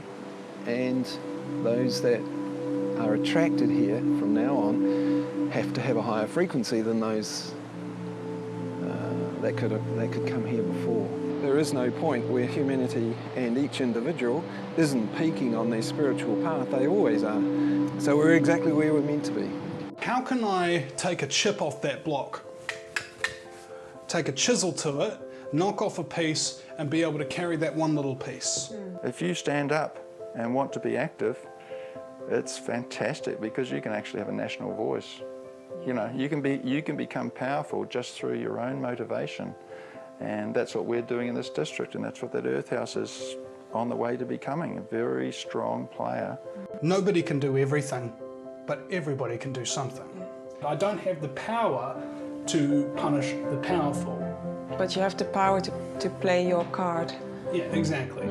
And it takes 7 people, apparently, statistically, to tell you the exact same thing that contradicts your previously held beliefs for you to actually want to change those beliefs. Never let it be said that a small group of committed people cannot change the world. In fact, it's the only thing that ever has. We've got to be guardians of our world. What it takes is me to step, you to step, you to step beyond your little world, your needs-based me, give me mine gratification and make a contribution. Whatever is your passion. Don't be afraid. Don't be afraid. Follow your truth. I think there's like even a chance of making a difference in this world. Okay, so my answer to that question is everyone's making a difference. Every single person on the planet's making a difference. It just depends on what you choose to do. I chose this medium